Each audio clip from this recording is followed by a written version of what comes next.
Today's guest is Jim Heffelfinger, who is a certified wildlife biologist with degrees in wildlife management from the University of Wisconsin, Stevens Point, and Texas A&M University in Kingsville. It is not an exaggeration to say that he is most likely the leading expert on deer in the United States. Jim Heffelfinger is a full research scientist at the University of Arizona's School of Natural Resources and the Environment, a professional member of the Boone and Crockett Club, and has worked with the Arizona Game and Fish Department for 31 years, currently as the Wildlife Science Coordinator. He has worked as a biologist for the federal government, state wildlife agencies, universities, and in the private sector in Texas, New Mexico, and Arizona. For the last 17 years, he has been the chairman of the Western Association of Fish and Wildlife Agencies Mule Deer Working Group, comprised of a mule deer expert from each of the 24 Western states, provinces, and territories.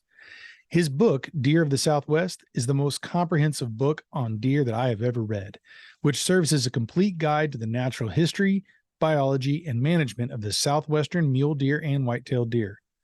Jim is also the lead editor of the forthcoming book, Ecology and Management of Black-tailed and Mule Deer of North America.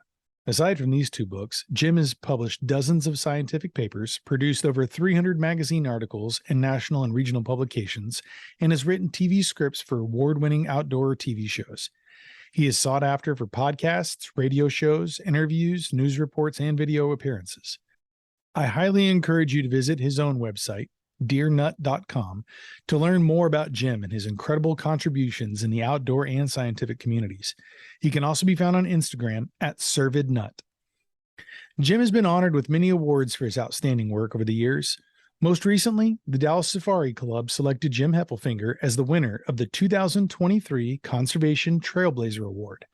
This award celebrates the monumental contribution of wildlife professionals to the field of game and non-game wildlife conservation, including wildlife and habitat management, applied research, and policy.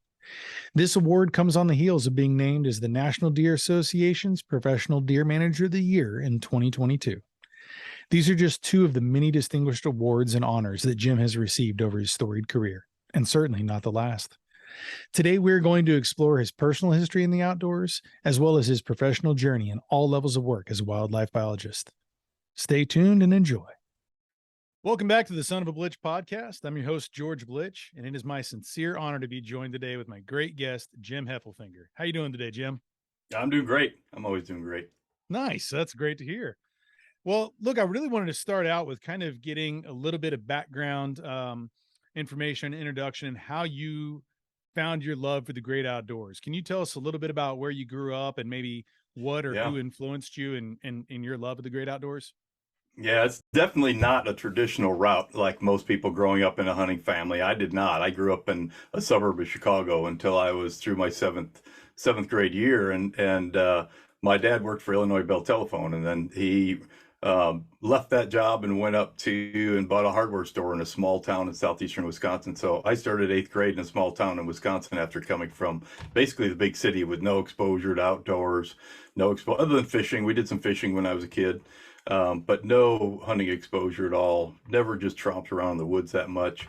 And all of my classmates in 8th grade, they were like taking shotguns out and shooting squirrels out of trees. And I thought, are you kidding me? Your parents let you walk around with a real shotgun in the woods and you just like shoot rabbits and squirrels? That's crazy. So that was really interesting to me. And so my dad in the hardware stores of those days had a little sporting goods section. So we had some Mossberg shotguns and we had some Marlin lever action Model 94s in the case and a little assortment of ammo. And we sold hunting licenses in the small town. So I bought hunting licenses and saved up my money from working in the hardware store and bought a Mossberg 500, a little 20 gauge, and started going out with friends and shooting squirrels out of trees. And I thought that was the coolest thing. And then being in the Midwest, they would come home, they'd go in the crock pot with cream mushroom soup and some rice, because that's the way people cook all wild game in the Midwest. The cream mushroom soup is kind of the glue that holds the Midwest together. And so that was my launching of my experience kind of hunting and being in the outdoors. And that was a small town. That was 8th grade, and then went high school for 4 years there. And actually our high school mascot was a marshman, because I lucked out. My high school town was the only town of 4,000, but it was at the base of the largest freshwater marsh in North America, the Horicon National Wildlife Refuge and the Horicon Marsh. So there's tons of waterfowl stopovers and tons of other wildlife. It wasn't like we were just in dairy farm fields. And so spending all that time out there really got me interested. I just really like spending time outdoors. And then I found out at some point that you could actually do this for a living. You could actually be a wildlife biologist and kind of manage wildlife and manage the outdoors. And I thought that was pretty cool. So that's really what got me kind of directed on this path. So it sounds you kind of started out mainly with like small game. When did you start actually hunting maybe deer or some larger game there? Is that something that you did in your youth or?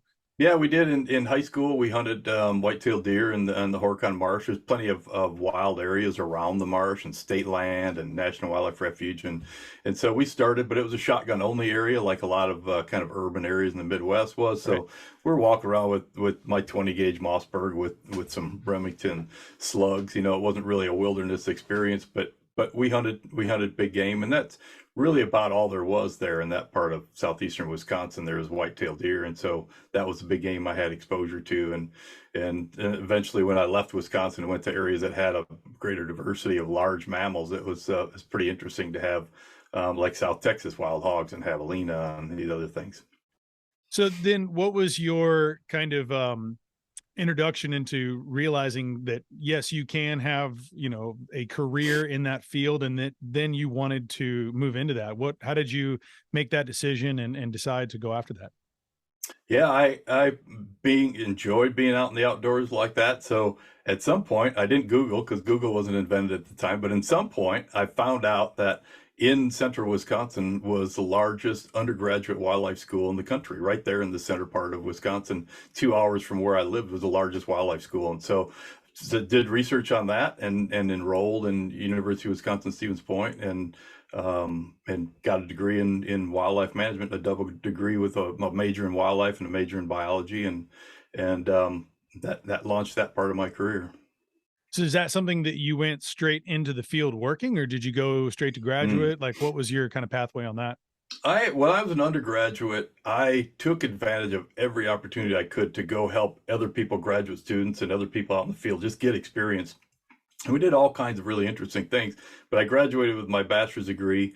And at that point, and I was a C student in high school, I didn't think I was college material. And I really didn't think I was going to go to college. And at some point, realized that I could probably hack college, and I did. And my first semester as an undergraduate, my grade point average was 2.6, and then it was like 2.67. And then every semester after that, it got progressively better and better as I learned how to study and kind of got into the groove. And then you get in the upper level classes, and they're more wildlife related rather than calculus.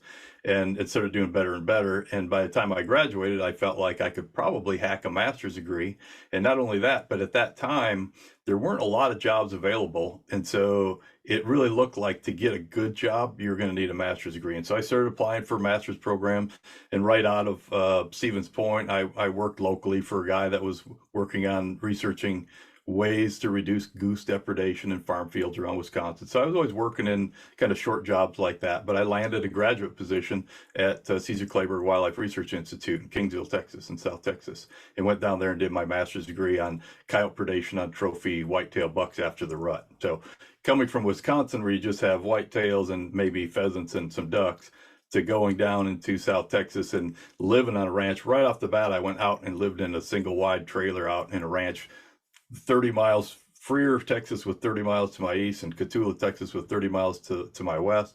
And I was sitting there in the middle of the brush country underneath a big radio tower in a trailer for 6 months. And that was my first field season, was 6 months. And it was my job to do some other data collecting, but the main thing was to kill as many coyotes as I could in a 10,000 acre pasture of the ranch, because we were studying an area where I removed coyotes.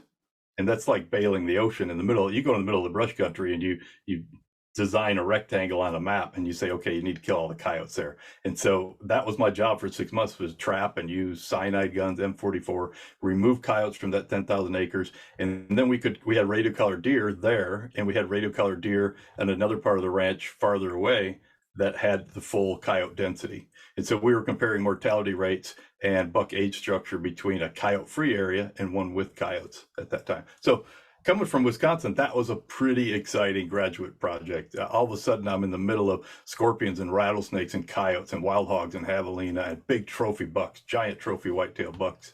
So that was pretty exciting, and that started my love of Texas, actually. And I've always kind of kept one foot in Texas since then. Well, I remember seeing a picture that you had posted not too long ago on Instagram where you had a snake skin that you had done. Was that one of your times Yes. in Texas there? That the trailer I'm talking about is the one that's Yep. in the background there. Yeah, and so my major professor then taught me, being out there remote, not having any money, not being able to just go to the store very easily. He taught me how to take a rattlesnake, skin it, staple it flesh up on the board, and paint it with truck antifreeze Yep. for a week or two, and that glycerin in the antifreeze then tans the hide. And then actually, I didn't mention the post, but then when it's tanned, we just take some clean motor oil and paint motor oil on it, and to get it a little more flexible. So I learned a lot of things in graduate school, and things like that were really useful. Absolutely. Absolutely. No, that I know that area well. I mean, my family kind of helped settle the area in South Texas. And we've had a ranch there for 5 generations, and it's for those who don't realize, like, that terrain is real tough, man. If it's not poking you, scratching you, trying to bite you, you're not really there. And we Everything had there is thick. Yeah, we had gumbo clay. I think over where you're at, it's more sandy soil, but we Mhm. had some nasty black greasy gumbo clay that made it, even with four-wheel drive, you could have all four tires spinning on top of the, not even be bogged down, but have it Oh, spinning on top of the grease I've like that. sunk it to So the axles before. Yeah, yeah, no, and you so don't even know, and it will stay like that for a while because that area yeah, doesn't get a lot of rain, and when it does, it's just, yeah, it can be treacherous it driving for does. sure. Yeah. So I had two study areas. One was the Cameron Ranch where I lived there between Freer and Cotulla. Second study area is the Faith Ranch by Carrizo Springs, which Mhm. you're familiar with because Yep. that's right in your neighborhood. And so I lived on the Cameron Ranch. There was another graduate student that lived on the Faith Ranch, and he was doing the same thing. He was trapping coyotes in part of the ranch, leaving coyotes alone in the other part of the ranch. And then I was collecting data for him, and he was trapping coyotes for me. And so both graduate students just had different places to live, collecting data for each other, and then we each analyzed our own data. And I worked on coyote predation and trophy bucks, and he worked on carrying capacity of white-tailed deer, and in both ranches. So I'd go to the Faith Ranch about once a month, and hang out with him and do stuff together on that ranch. What were some of the results of those studies, like as Yeah, far my as on your side of things? Right. My study, we wanted to look and see that could you come into a ranch and could you just really kill the snot out of coyotes? And would that make a difference in your buck to doe ratio? Would it make a difference in your buck age structure? Would it make a difference in buck mortality rates? Because we knew from experience, everybody knew at that time, that after the breeding season, those big trophy bucks in South Texas, they exist at almost a 1-to-1 buck to doe ratio. They have an older age structure, and that creates a lot of competition for does. So during the breeding season, it's a lot of fighting, a lot of running does, a lot of competition. And after the breeding season, that post-rut period, those bucks were really worn out, and they would lay low. They would not do anything because they would lose. Some studies showed they lose up to 20% of their body weight during rut. So it's an intensive period of time for them. And then at the same time, you have these really dense coyote populations where you have last year's pups still hanging around the parents, because densities are so high, it's hard for them to disperse and find their own territories. So you really kind of had coyote packs, almost like wolf packs. And when you had that many coyotes together, they could drag down these big mature bucks after the rut because they were so worn out, and couldn't defend themselves and couldn't run as well. And so you had this little ecosystem where you had these little packs of coyotes like wolves running down the biggest and strongest, most mature bucks after the breeding season, because those were the bucks that were most vulnerable. The young bucks running around hadn't done much rutting, and they were in good shape. Right, And right. so it was really a kind of a counterintuitive thing where the coyotes were killing the most mature buck. So everybody knew that was going on. So can we kill coyotes off your ranch, or in the study design, part of the ranch? And does that make a difference in increasing buck mortality, buck survival rates? Does that increase the survival of those mature bucks after the rut? We found out that if you kill the snot out of coyotes like I did, I mean, this was really intensive in that 10,000 acre area, you'll save a few bucks. But from a population level, you won't even notice it in your surveys. You won't notice a more mature age structure. Even the radio collared deer, where we're monitoring mortality rates, we didn't detect a significant difference in mortality rates between a place without coyotes and a place with coyotes. mortality rates were higher where there were coyotes, and we did save some bucks, but it was not significant. It was just a kind of a subtle difference. So the bottom line is, with all of the effort and all of the money you would spend killing coyotes for a 6-month period on your ranch, and that was like in the wintertime past the breeding season, it's not going to pay off. It's not going to be worth it. You're better off letting the coyotes take a couple of those mature bucks. So one question I've had that you might be able to have some answers with, or kind of point me in that direction, is that I've been told before is like whenever you kind of kill a certain amount of coyotes, that there's a kind of a vacuum that all of a sudden you're having it's like they just get replaced. And sometimes the more you take out, the more that could come into that area. And I understand the competition and things too. And I know it has a lot to do in some cases and places with, rainfall, how much small game is there for them. And, if they're going to go after, whatever it is. But I was just always kind of curious about that, because I read a book or a study once or a section of the book that kind of talked about that. And I didn't know if that was true. And I figured maybe you might be the person who might have some authority on that. You'll get a typical biologist answer with that. And that is, it depends. Yeah. And like you said, it depends. There are a lot of rabbits that year, a lot of rodents that year as what we call buffer species. And in my study, I was trapping rodents and getting an idea of we call them buffer species, of how much buffer species were out there at that time, because that's part of the mix. So to answer your question, that 10,000 acre that I was bailing the ocean, I mean, I was trapping coyotes out of, it was a 6-month period, and you could see the first, second, third month, coyote population started going down. They got to a low level. And then after about 3 months, the next 3 months of my coyote trapping, I was just killing coyotes that were coming into the area. They were filling that vacuum. They were coming into that area constantly. But I was continuing, for our research purposes, I was continuing to kill them. So we did have a coyote-free area for most of that 6 months. But they do definitely soak in. Those coyotes are looking for a vacant territory, and you start killing coyotes, then they found it. They come into that area. The other part of that you said, though, is whether reproduction can increase if you start killing coyotes and lower the density. And you can, but it does depend on whether there's enough resources for them. The only time that happens, and it would happen frequently in South Texas probably, the only time that happens is if they're at the carrying capacity of their habitat. They're like limited by territories, or limited by food. And it's only under those conditions that when you remove some of the population, then there is more food for the remaining animals, and they might be healthier and they might have bigger litters. You have to be careful, though, because a lot of protectionist groups will hang their hat on that. They'll use that and say, see, that's why you should never kill a predator, because it doesn't make any difference. And that's not entirely true. It just all depends on the situation. So sometimes it will increase reproduction and kind of compensate for those removals, but it's not like a blanket reason why we can't ever do predator control. We can do predator control in some certain situations. And that's something that we have, I have 2 ranches in my family. And at one, we definitely find, definitely in the spring, a lot of fawns that are being chased, whether we see it on camera in person by coyotes. And, there's some years where it just seems like it is the slightest fawn survival rate.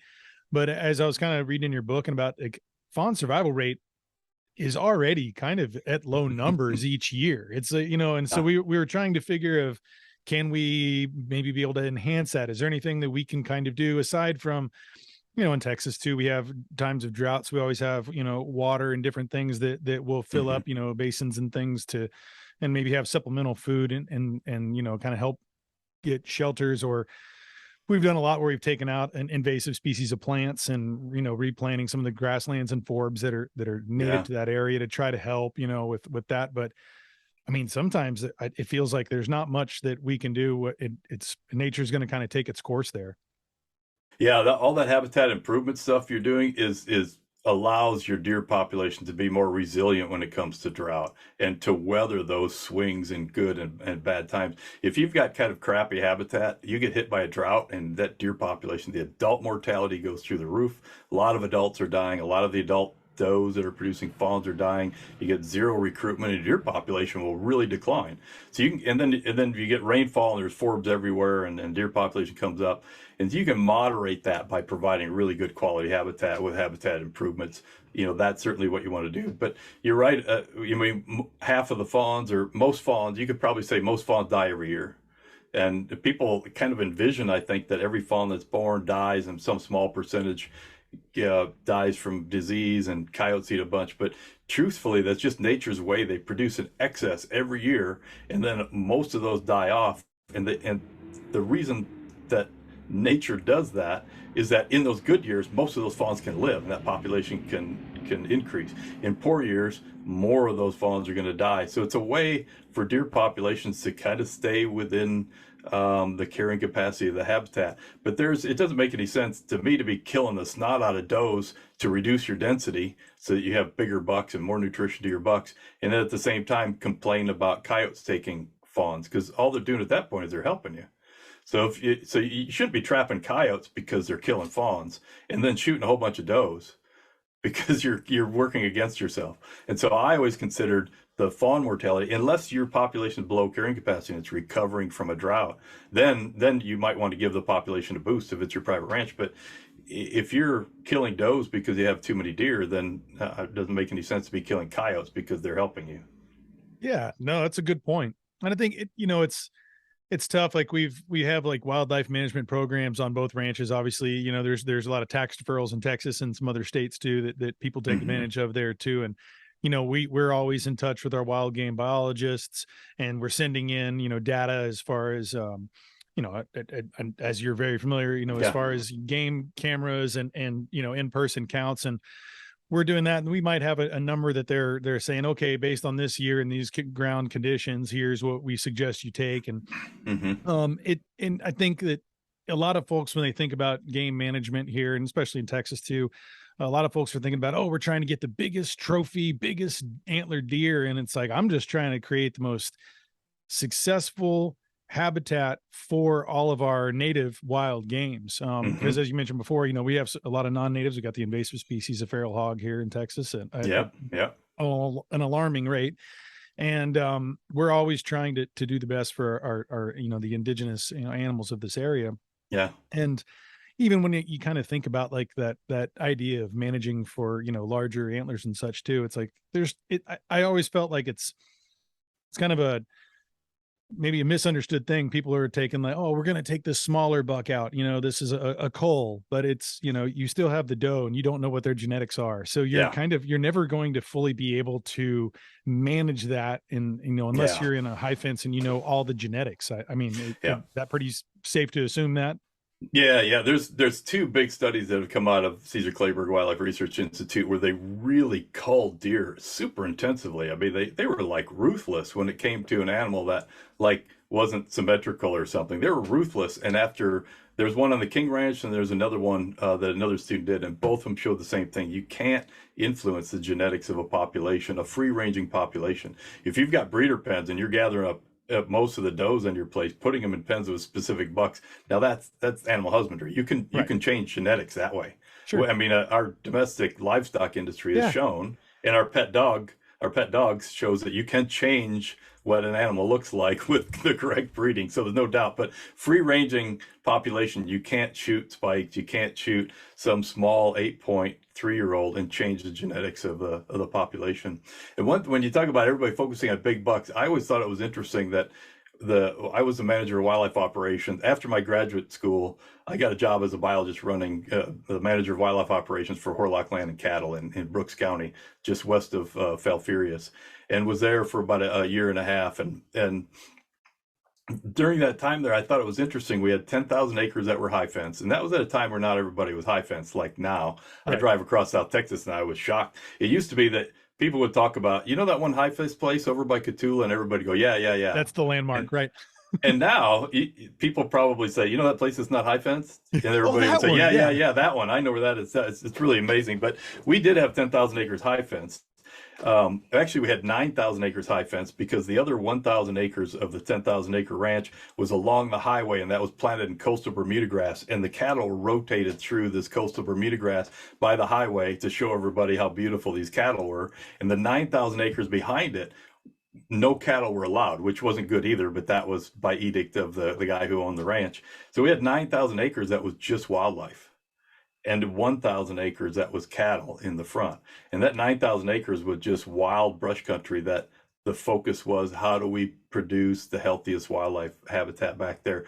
And so some people complained about the South Texas model, where people might come in for 3 days, sit by a corn feeder in a blind, shoot a trophy buck, and then go back to Iowa.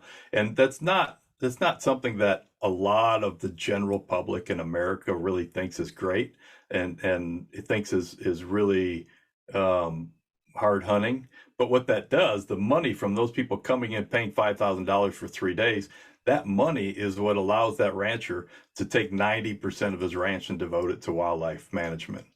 And so if you didn't have a corn feeder and a blind where you could get a guy a big trophy buck in 3 days, then you wouldn't have $5,000 per person flowing into that ranch to just manage wildlife. So even if people find that distasteful, that someone would shoot a deer over corn, and I don't, I do it every year. But even if someone would find that distasteful, think about the bigger picture of 90% of the ranch being managed only for wildlife. And that's what drives it, is being able to swoop in, sit in a blind for 3 days and shoot a big buck and go home. No, it's a great point. And I think that's, I think our population of hunters in the United States, I think it's probably around 5%. Isn't that close to around the numbers? So, you got 95% who may have some familiarity or none with the processes involved there too. And something like that you're saying. And I think it, like, kind of on a macrocosmic level too, I know that you get pictures of people who have, a lion or an elephant or something, and they've gone into Africa and they're trophy hunting in that sense. And I feel like, there's a lot of folks don't realize also that person might have paid $25,000, $30,000. That money it goes and spreads across that community. A lot of the times the meat is for the local people there too. And it allows them to be able to sustain those types of situations where they're managing that wildlife. And I think that a lot of times people don't hear that part reported as well. And, and I'm not necessarily saying that I support or I'm going to go do that. I don't go big game trophy hunting. I mean, I literally, I've been hunting since 91, and I just got the largest largest buck that I've ever shot at my ranch in South Texas this year. And most of the ones that you see me taking each year, they don't have antlers. I'm just filling freezers, and occasionally I'll have one. We have a lot of bucks out there that they don't grow brow tines. They're just slick. Oh, I heard that on your podcast. Yeah, tons of that. That's interesting. So a lot of times we've that might be okay. Well, there's one that, we got to have our certain amount of bucks. Well, that counts as one. I'm not waiting the whole time, and sometimes going home with an empty cooler to try to get one that I can put on the wall. It's really a matter of feeding my family, and that's the idea of a trophy. To a lot of people are the biggest rack on the wall. To me, it's that trophy is the experience and what it is that I can do and cook with my family and friends and things like that too. So it's there can be local genetic local areas that have kind of a unique genetic thing that shows up. I've seen a ranch with double brow tines, and they show up so often that it's not just random. There's got to be some local genetic influence of double brow tines. Your missing brow tines might be that sort of thing too, as long as they're not like, well, whitetails almost always have brow tines. So if you're missing brow tines on a lot of deer, that might be a local genetic. You're probably not going to shoot the brow tines back on your deer. By shooting the right deer. But if you're going to shoot deer and put venison in the freezer anyway, then who cares? I love the idea of management bucks to improve the genetics, not because it's going to improve the genetics, but because that usually means my kids can shoot some bucks, and I can put some bucks in the freezer. It's not really going to change the genetics. But the Heffelfinger family has always said, if it's big enough to fit in a tortilla, it's big enough to go home with us, and that's kind of that's our threshold. That's our slot limit. If it'll fill a tortilla, it'll go home with us. How big are the tortillas in Arizona? Are they pretty large? The Sonora tortillas are known for being very big. Yeah, they are very big and very see-through. They say you can read a newspaper through a Sonoran tortilla because they're so thin and have so much lard in them. Actually, that's what makes them transparent. So that was actually a question I was going to ask you, and I guess now's a good time. How many animals are you putting in your freezer? Like your personal, I know you hunt with your family, and I just saw a recent picture with, Yeah. 3 generations of your family, but as far as your own personal, what are you taking every year, and what do you kind of normally hunt? And, are there any Yep. hunts that you do or that you had this last year, this upcoming year that maybe, different than your norm that you're looking forward to or that you had?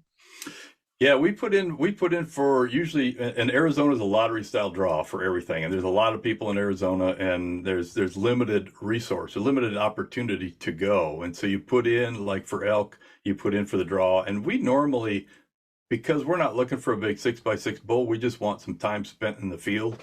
Right. 3 generations walking around in the woods around Flagstaff for a week. That's pretty awesome. So we put in for December cow tags is what we normally put in for elk. And then about every 3 years or so, we'll get a cow tag and we'll go up there and have a great time. I've killed a spiked bull. We've had a few bull hunts that we put like a bull hunt for the first choice, and then your other, if you don't get drawn for that, it rotates down, and you hopefully will get one of your other choices. So mostly cow elk in December. Pronghorn we put in for. I've been here 31 years. Pronghorn in southern Arizona, they're small populations. It's between 1 and like 3% chance of getting drawn. So you got 33 to 100 years before you're going to get drawn for one of our units down here. But I don't want to go 8 hours to the Grand Canyon, so I've always put in just locally, and if I get one, I get one. The second year I put in, I actually got a pronghorn tag, which was remarkable at 2% draw rate. And I killed a nice pronghorn, put it on the wall. I applied every single year for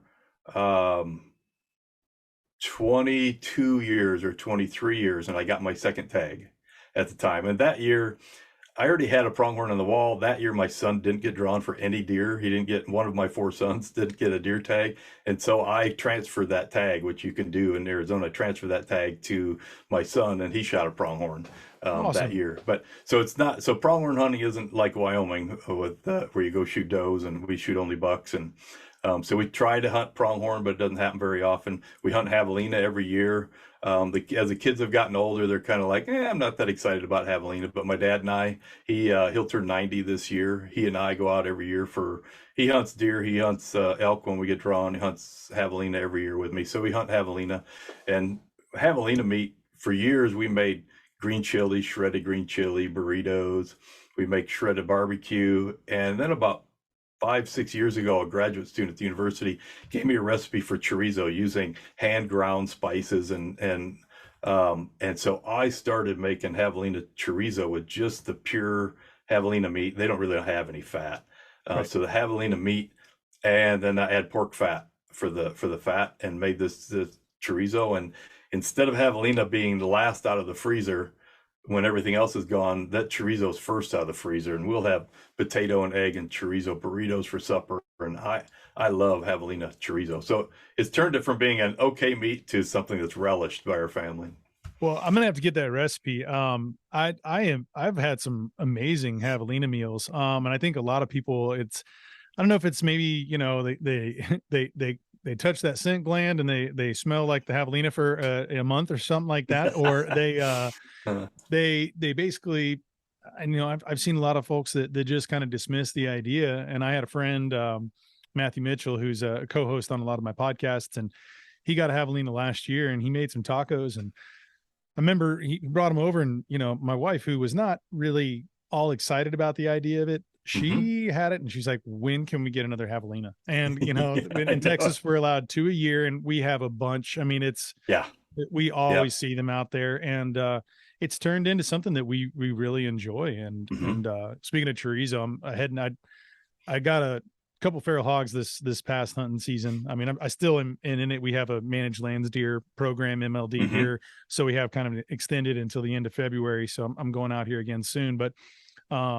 maybe try to get a couple more things in the freezer. But I got a couple hogs, and on the way back, I was picking up some meat from a deer processor. I dropped off part of my deer, and I was like, "Hey, you guys do some chorizo, I hear." So I dropped off half of that hog to try that. Yeah. Normally I just cook it myself, but I was like, "It can't beat a good chorizo, man." So that is good. My wife seems to have a cuteness slot limit when it comes to wild game. Like rabbits are kind of a little too cute to eat, and javelina are kind of a little too ugly to eat. And so, deer and some of these other things in the middle are pretty good. But we eat almost nothing but wild game. And what allows us to do that is the deer tags are on lottery style draws. So we get drawn almost every year. We go out and we hunt. It's not easy to get a deer in free ranging South Texas. It's spot and stalk. You sit on the hill.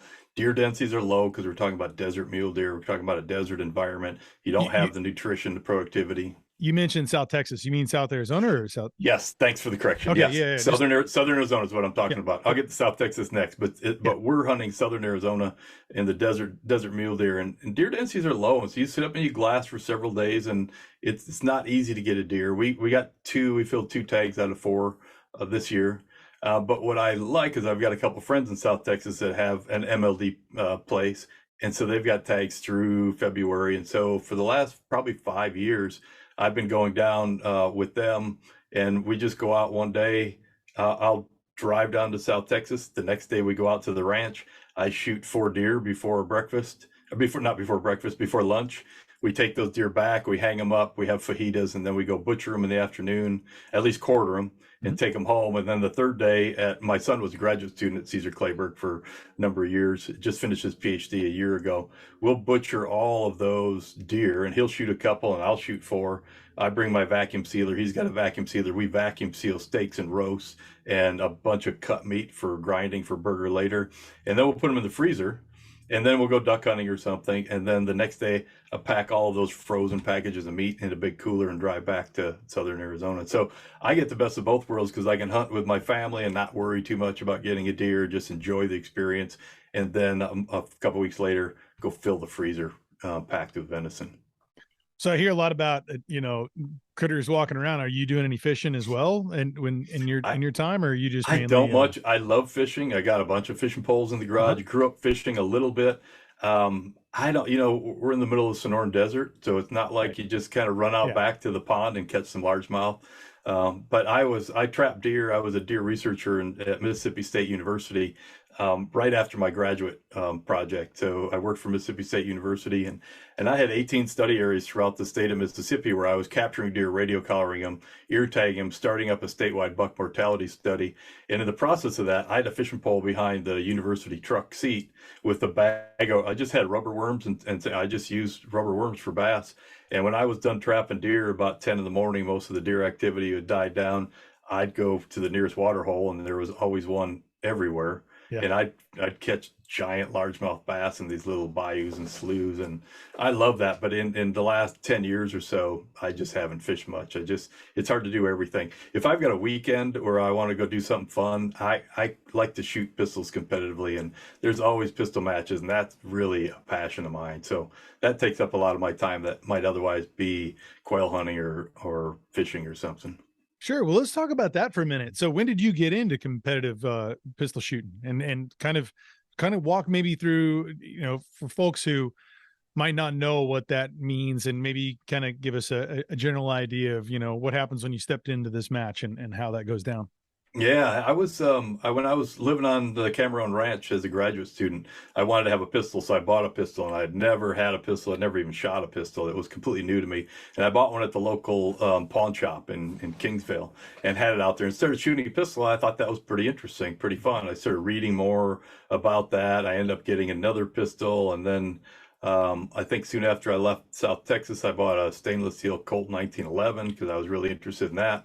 And then I found out, rather than just going to the range and standing there and shooting a paper target, which can be kind of boring, there's actually matches where you can run around and you're running and reloading and shooting, and these action pistol matches. And so I started looking into that. In Mississippi, in the year and a half I was there, I would about once a month drive 2 hours to Jackson, Mississippi to shoot a match, and 2 hours back. That's how bad I really wanted to do it. And that's how infrequent matches were at that time. And now eventually, when I ended up in Arizona, this is the epicenter of action pistol shooting. That there's world champions, a lot of the national champions, the well-known people live in Phoenix and Tucson because they can shoot year round, in great weather. And so really lucky that there's a lot of pistol matches and a lot of well-known people around there. And so I just started shooting local weekend matches, and yeah, I just loved it. I just had to buy a reloader then because you can't afford to buy factory ammo to shoot in competitions. And now I do whenever I can. It's really is my thing that's away from work. And a lot of the people that shoot pistol matches are not hunters. they're just gun people, and they like to shoot pistol matches. So it's really fun for me to go to a pistol match, kind of take my watch off, put it in the range bag, take my phone, put it in the range bag, and then just for a half a day or for 3 or 4 hours or a full day on a big match, to just focus on something that's enjoyable. And a lot of the people, most of the people don't hunt, so they're not asking me, hey, how come the game and fish department's doing this, and how come you guys are doing this? It's just time away to do something really fun, and that's what I really enjoy it. So I've gotten, through the years, I've gotten a lot of plaques at a couple state championships, but really I have to temper that by saying they were in kind of lower divisions. There's not like, so you say you were state champion that year, that sounds like a really big deal, but they were really lower divisions of shooting, and not really the best of the best. Could you walk me through the idea of what is it, these various divisions? Is this, as far as like ranking, or how does that come down to where they differentiate? Yeah, so there's different disciplines. There's one called IDPA, which is International Defensive Pistol Association, and that you wear a vest, you cover your firearm so you can't see it, and then you have to draw from concealment. Your gun's concealed, and the scenarios like the set of targets that are set up, they're simpler, lower round count, and they're supposed to be more like practical self-defense situations. And so that's IDPA, and I started out shooting that. And I've kind of migrated to shoot a lot more USPSA, and USPSA is United States Practical Shooting Association, but it's evolved so that it's anything but practical. It's running and gunning and shooting a lot, and it's really fun. It's not real practical unless you're in some kind of terrorist situation, but it's super fun. You'll have a maximum of 32 rounds in a stage, and you have maybe 4 or 5 stages on a weekend, or a big match like the one I'm going to shoot in Phoenix on Saturday. There'll be 10 stages. So each stage you walk up, everybody has unloaded guns until you shoot. You load up your gun under the direction of the range officer. He says, load, make ready. You load, you put it back in the holster. You don't have any concealment. You've got what they kind of call you've got a gun belt that's designed for drawing as fast as you can and getting reloads off it as fast as you can, not for anything practical that you would carry around. And they have a timer, and the buzzer goes off, and that's your start. And then you'll have to shoot. You'll have a stage that you'll have to run through, staying within the boundaries, run through and shoot 2 shots per target, up to about 16 targets, sometimes steel targets, sometimes reactive targets where they're moving, sometimes what's called a Texas Star, which is 5 round plates. And you hit one and it imbalances it and it starts spinning, and you have to knock the other ones off it. So it's a lot of action, a lot of running and reloading in between shooting positions. And so the scoring then is, you don't just put 2 holes in the paper target, but there's actually perforated scoring rings in it. So you have to be accurate. You have to hit the middle scoring zone to get the most points. So it's a balance of how fast can you shoot it accurately. It's a balance between speed and accuracy. And that's what makes it fun, because you're just running right on the ragged edge of being able to get kind of decent scores, but doing it super fast and through window ports and underneath things. And it's a blast. That's a lot of fun, man. I definitely want to do some competitive shooting someday, just for the experience of getting out on a course and doing that. We're actually going to be setting up here in a couple of weeks, more of a pistol range at our ranch in Central Texas.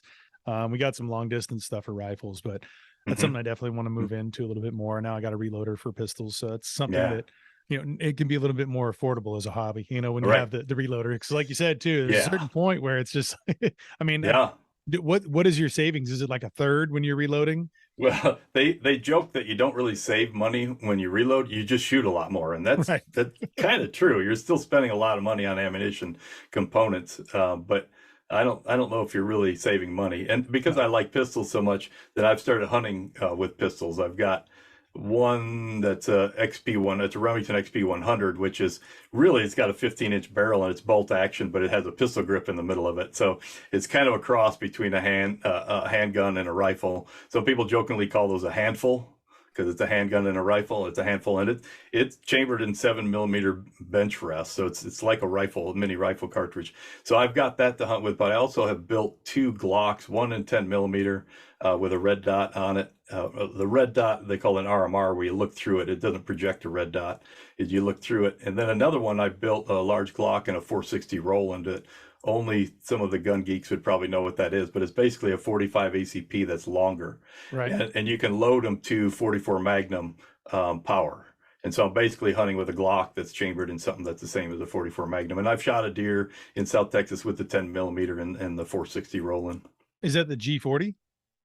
No, well, the 10 millimeter is a G40 Uh-huh. with a longer barrel on it. The Right. The 6 inch. 460 Roland it's the same frame as a G40. The 460 Roland is the large frame Glock that they use for 10 millimeter and 45, but the upper I bought from another person. It's a long 6-inch slide with a 6.5-inch barrel. And with a 460 Roland, it's so powerful, you have to have a compensator on it to reduce the slide velocity. If you don't have a compensator on it, the slide slams back so hard that it ruins the gun. And so you have to slow that slide down by putting a compensator on the end. So it's kind of fun because you shoot it and the recoil's not bad, and the brass just kind of pops out, not very far, but you're shooting a lot of power.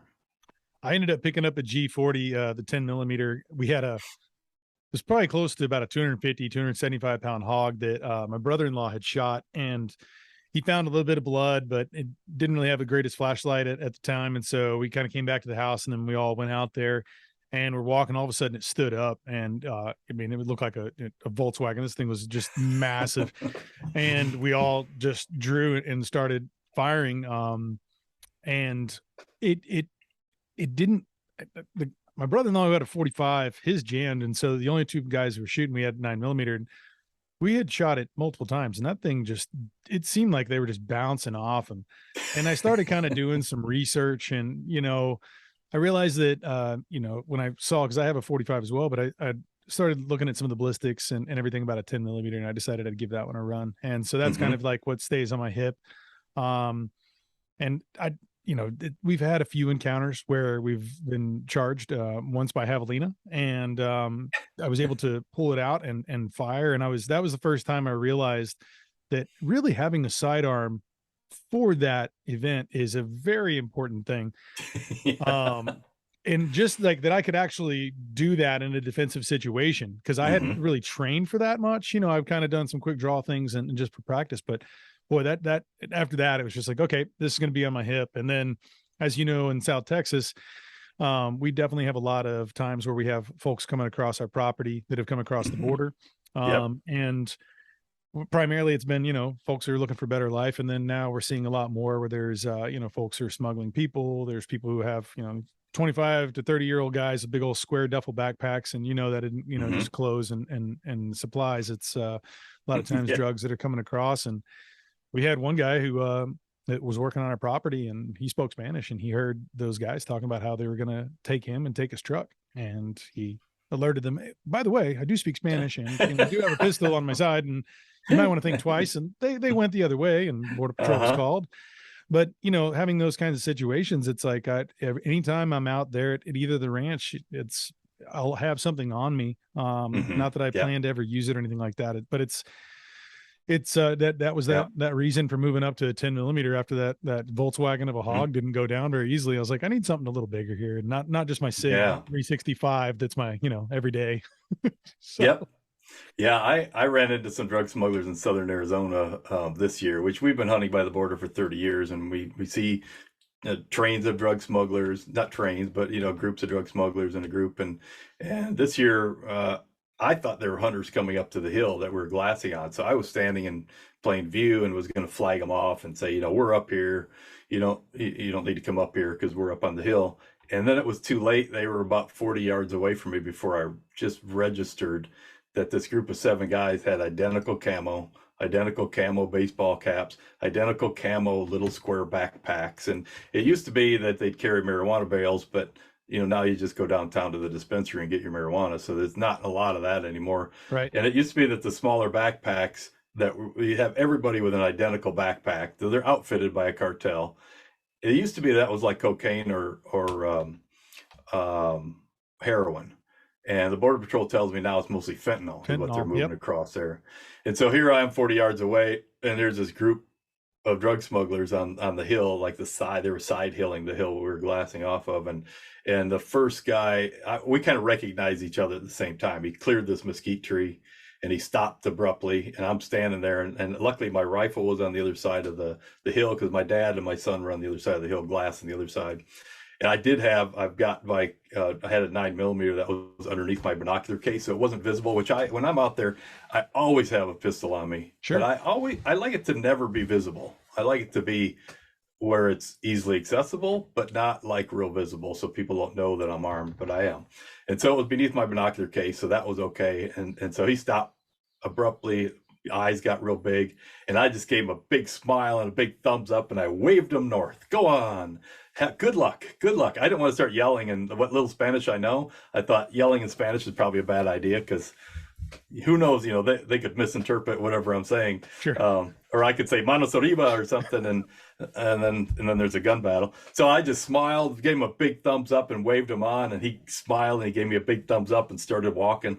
And then every person that cleared that mesquite tree looked at me and gave me a big smile and a big thumbs up. But I'm kind of, when I see drug smuggling, when I see illegal activity in southern Arizona, when I'm deer hunting, it's kind of like, it's not my job. I'm deer hunting. The last thing I want is a big team of Border Patrol swirping around, helicopter overhead, over the hill we're glassing on. We have a couple days to deer hunt.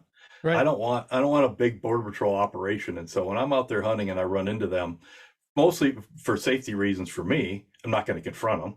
I'm not going to get on my cell phone and like, so they can see I'm calling them in. What are you doing? So you just smile and give them a thumbs up, and just get out of our area. We're trying to find a deer. That's what we do. I put a video of that group after they passed. We went back and glassed, and then we all three came over to that side of the hill. We were glassing about 2 hours later, and I saw off in the distance, I had more of a lead time. I saw a second group coming, same exact trail, dressed the same way with the same backpacks. And so we broke our tripods down, our guns off of bipods. We laid down flat in the deep grass so they couldn't see us. And we just laid flat and quiet and listened to them walk that trail 40 yards away. We could hear their tennis shoes on the gravel crunching on the way past us. And after they got past us, then we sat up, and then I went around the corner and videotaped the group moving off the hill and farther north. I put that on my Instagram account, and that got a lot of traffic, a lot of people interested in drug smugglers coming by when you're deer hunting.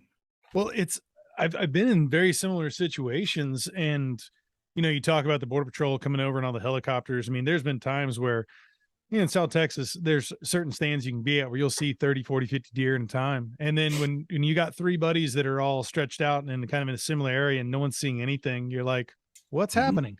And you get back to the house and you look up and there's 3 helicopters over there, and you're like, oh, I know what was happening now. Okay. Yeah. Folks are coming through. And it's we're kind of through a corridor where they come through. I mean, and last time that I was out there, Border Patrol agent came through and I was talking to him about it, and he was saying that he's seeing groups of up to 100 right now. And it's almost like they get to a checkpoint, they send back notification that they've hit this particular waypoint, whatever it may be. It's maybe by a house or maybe by a corn feeder, whatever it is, that it's hitting that spot.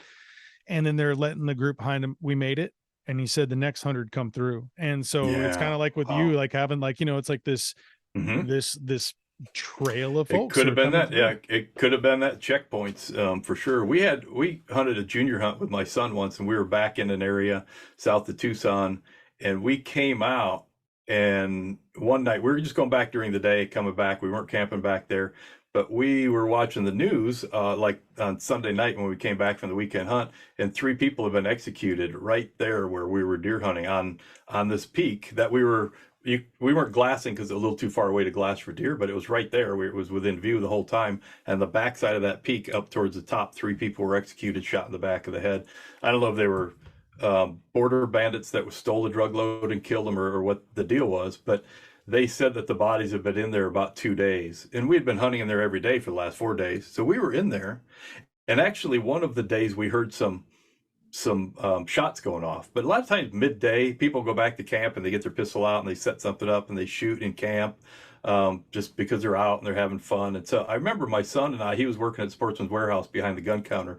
We were up there glassing for deer, and we heard these 9mm, what we thought was like a pistol round, pop, pop, pop, pop, pop. And we were joking at the time about, oh, it sounds like probably a Glock 19, pretending like we could tell what kind of gun it was, just kind of goofing around. And that was about the time that those people were killed. And we would have heard gunshots on that hill where they were. We probably heard that happening when we were Whoa. back there. And that was a junior hunt. I was back there with my kids. So there's, people tell me, is it dangerous to hunt down there? And I don't know. We haven't had a problem in 30 years, but you don't have a problem until you have a problem. That's the You know? thing. We didn't like our house used to get broken into a lot out there if there was a time when people weren't there. And we got family there a lot too, but even if they go into town, they know when folks are there or not. Like Mm-hmm. we're now seeing the same coyote. For those who don't know, it's basically he's the guy Really? who's bringing over the folks, and he's kind of leading that group or the guide, if you will. And we're seeing him walk around, and he's got a night vision goggle set on, and we're catching him in front of the Hmm. same, and he almost has the same demeanor, the same camo stuff. He's got a vest on, and he'll look over, and it's like kind of like the little Sasquatch, sideways looking thing. But he's got the goggles on, and we're like, okay, we know you now. Like, and so like they're aware whenever maybe people are going out to hunt. They broke into our house, and my uncle showed up. It must have been right after, because he came into the house and the stove was still warm. They had broken in, and and it was Hmm. like, we've now it's fortified in a sense that, but we weren't having any of those types of problems until we did. It was 20 something Yeah. years between Hmm. times when people would break in, and you know what they were getting? They were getting food, they're getting water. They're not destructing the place, they were using the Hmm. restroom and things, but they're still, it's such a violation, and it makes me Yeah. always feel uneasy. I mean, I was 10 years old walking around with the 22 and the whole, a whole ranch of, 1,000+ acres. Hmm. My parents trusted me with it. We didn't worry if there was people that were coming across. It was people that were, families, most of the time, that at least that of our awareness. And we Yeah. didn't feel like worried about it. But now my almost 10-year-old daughter, it's like, you're not going to be 10 yards from me. Like, Yeah. it Right. is, Right. it's scary, and it changes the dynamics of, Hmm. like, maybe where you hunted or where I hunt. It's just Yeah. you have to have a situational awareness of you around that almost puts you Yeah. in that defensive state. Not like I'm not some, hero. I'm not going to try to confront anybody. I'm not going to try Hmm. to, do anything stupid, but I'm definitely aware of my situation and my surroundings, because, Yep. like you said, you don't know what you might be. Um, We had one of our officers that was shot, what not shot, but shot at. Him and some other people were checking out a water tank, and they came over. They had quads, and they parked the quads, and they walked over the hill. There was about three kind of biologists from the BLM and from I think State Land Department, and him, who was one of our conservation officers. And they got over the hill, and they just bumped into a group that was down by the water, and one of them just emptied a 9mm up at the hill towards them, and he said there were bullets skipping off the gravel as they were running back to the quads to get back on. So, you know, you just never, you're fine until you're not. So you just got to be careful, keep your head on a swivel. and I feel like that's almost, we talk about the percentage of hunters and non-hunters. I feel like there's a percentage of people a small percentage who understand and who really see the dynamics that are happening along the border, and most people Hmm. don't, and they Yeah. speak about it, but it's like, you don't really understand what's going on. You don't know what it feels like to have that kind of violation of all these people coming through your property and leaving trash, which then can affect the wildlife. And I mean, it's like there's a Yeah. constant cleanup, there's a constant amount of work on our places that we have to do. And it's I mean, we have problems too. And I know that, we can talk about it a little bit later, but like the Meat Eater podcast, and I know that Steve Ranella had John Norris on there, and you Hmm. may be familiar with him, and he's a Yeah, I former heard that. game warden, and he talks about how there's a cartel growth here, and marijuana fields on a lot of state and Hmm. national lands. And we have that in Texas too. I know it's a big problem in California, but it's an issue that the cartel has, whether it's people, whether it's drugs, or whether it's Hmm. growing something here. It's something that folks they don't realize how big of an issue it is, and how, dangerous it can be until you're Hmm. there in that state. Yeah. Yep. When you mentioned, when you guys were hunting and you went back to camp, I was curious, like, what does camp look like there? Do you have a particular area that you've kind Yeah. of rented out for the weekend, or is it a spot that you guys are like, we're going to Yeah. set up camp here yourself? What does that look like when you're hunting out there? We're usually about an hour and a half from the place where we hunt, probably where we get out of the truck, and on the average. And so we've always gone down and day hunted down there. We've gone down for the day, we come back. It's a lot of driving, but when you've got kids and you're not sure about the safety down there. My dad, you know, 89, be 90. We're just not going to throw some pads out on the desert Sure. and sleep there. So we come back and sleep in our own beds normally for those hunts. For those in like a pronghorn hunt farther away from the house or an elk hunt up by Flagstaff, we've been getting Airbnbs, which is pretty nice. You can get set up and get everybody just spread out in the house with a fireplace and full kitchen, and that's a really nice way to go. I don't have a wall tent. I'm not set up for kind of cold weather camping, being in the desert for 30 years, and so Airbnb is cheaper than a wall tent for me. Yeah, it's nice. There's, Hmm. comforts, man. It's Yeah. important. And safety. Yeah. When you've kind of, you'd mentioned the different places that you've kind of worked and you traveled around. And from my understanding, you worked at federal, state, local, private, I was kind Hmm. of curious as far as like, what are some of those levels of the agencies that you've worked at? And, if you can kind of give me a quick little kind of, Yep. breakdown of that, if you wouldn't mind. Yeah. So after graduate school, I was the manager of wildlife operations for the ranch in South Texas. So, I got a good flavor, a good taste of what it's like to work for a private landowner.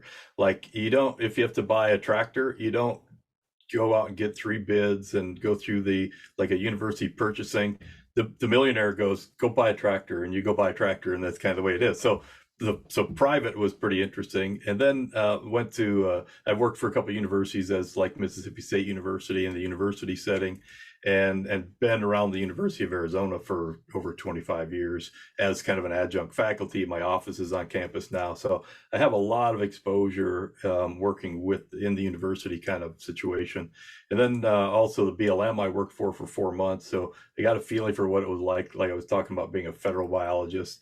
And then state agency for the last 21 years, and I really like state agency service, just because you're managing the wildlife population, not the habitat, not recreation, not visitors and all that stuff. You're managing wildlife populations. You're translocating, you're radio collaring, you're surveying, you're out there doing deer check stations and talking to hunters. That's what I enjoy. It's fun. When you mentioned radio collaring and kind of tagging animals, I mean, I know what it is, but I don't know if all the listeners who as far as like, some people may think that, oh, well, this was an animal that was born in captivity and we're putting a radio collar on it and sending it out to the woods and such. And really that's not the case, because a lot of times Hmm. those animals don't have the wherewithal to be able to have those survival skills and traits if they're kind of born in captivity. So can you Hmm. talk to us a little bit about how maybe you go and get those transmitters on those deer? Yeah. There's a lot more of it being done because the cost of collars is coming down, and the cost of captures and the efficiency and effectiveness of captures the cost is coming down. So we're learning a lot more about animal movements and animal mortality. But for example, a deer like in South Texas, when I was a graduate student, we would set up this long curtain net along a sendero or along a road, and then the helicopter would go out in the brush country, find a deer, and then just herd it into the net. The deer couldn't see the net until it was too late. It would think it was just crossing the road, and it would fly into a net, and the net would collapse on it. And then a bunch of graduate students and undergrad students would jump on it, and we put a radio collar on it. Nowadays, most people, I think in South Texas, and I know throughout the West, the net gun is the way to go, where they just take a helicopter up. They've got a guy that has a gun that shoots a 308 blank, so it's just the gunpowder, and it has 4 barrels on it. And the end of each one of those 4 barrels has a weight, and then that weight is attached to 4 corners of a net, and the net's just stuffed into a container in between those 4 barrels. So they fly over an animal, he shoots the gun, those 4 barrels shoot their 4 weights out, and those are the 4 corners of the net that it spreads out over the animal, the front end of the animal. It gets all balled up. We did that even back in the late 80s when I was in graduate school on the Zachary Rendado Ranch. I don't know if you know where that is. Al Brothers was a manager of Yeah. that, and we are doing Yeah. some research. And I broke my ankle on a net gun capture where they net gunned an animal.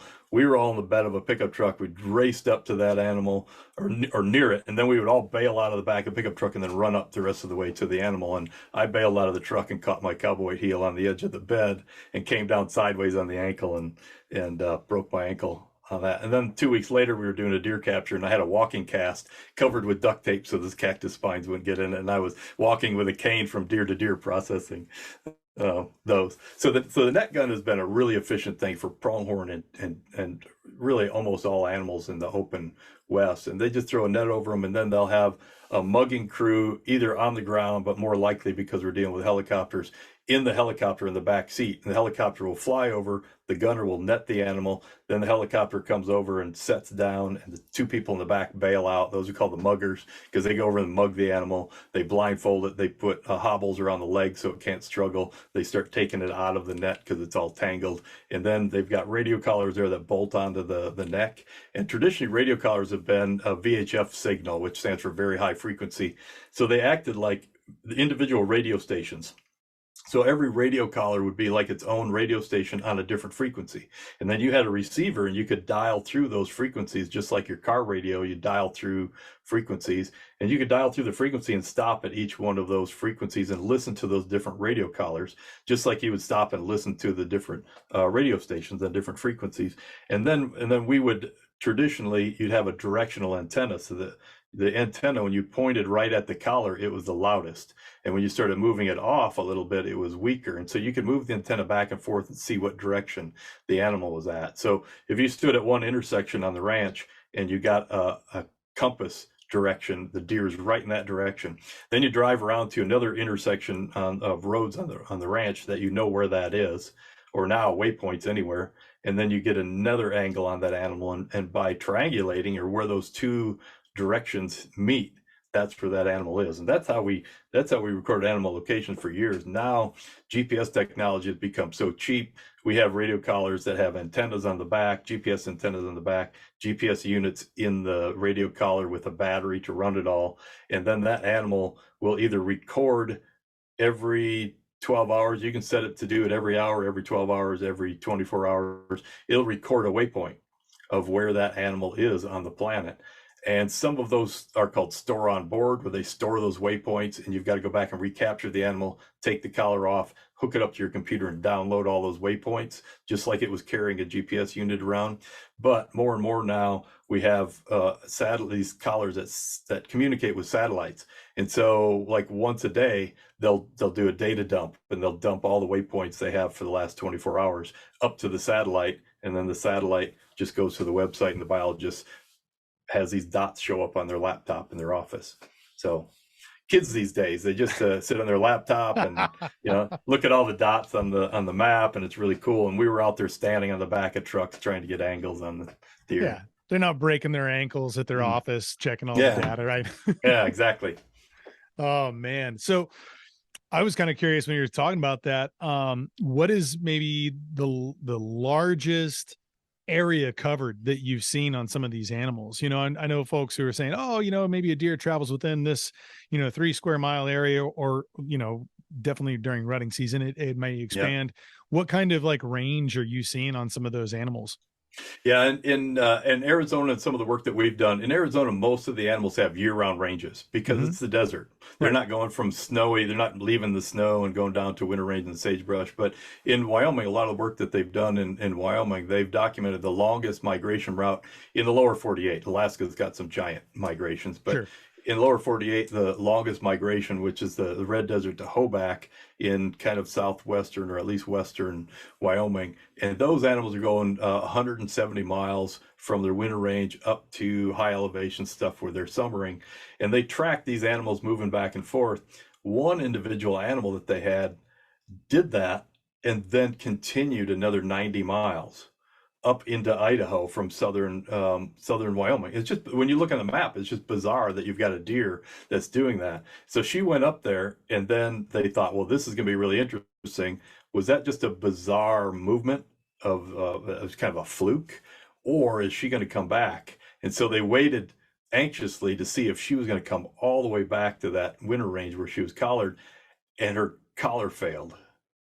And so they had no idea if that was just a bizarre dispersal and the collar failed, or whether she was going to actually come back in a seasonal movement. And so the next year they were capturing on that winter range, and they told the capture crew, just capture anything with a collar, because there's a chance it might be her. And they actually captured her back on that winter range. She came all the way back, and they put a new working collar on her. And then they've since about 4 years tracked her do that that migration. She's got some relatives over there she's well, visiting for the winter, and probably a little boyfriend on the side maybe there you up there. go. It's in Idaho. It's different. It's Yeah. That was my pretty goodness. amazing. Wow, man. And we've had GPS. I don't know if it was GPS or if it was VHF, but years ago, someone came. It wasn't Arizona Game and Fish. Someone put a radio tag on a sandhill crane in southern Arizona, and it nested in Siberia. It flew all the way across North America, through Alaska, across the Bering Strait, and then just right there in Siberia, nested, and then came all the way back to southern Arizona. That's so incredible. you talk about animals moving, and birds are flying to South America all the time. Our passerine birds or our songbirds are going from North America down to South America. It's pretty amazing. Wow, that is incredible. I was curious when you were talking about, like, these collars, they're definitely battery powered. And I know you mentioned that one that had failed. What's the longevity of those out in the field? Is that something that they have to capture these for every few years to kind of put in new batteries, or can they last for longer? Usually like 3 to 5 years, and it all depends. Like if you have a GPS collar and you say, I want you to record a waypoint every hour, that uses battery life. A lot of battery. Sure. And so they can even get on a little spreadsheet and say, well, if I do it every hour, then how long will the battery last? Maybe 2 years.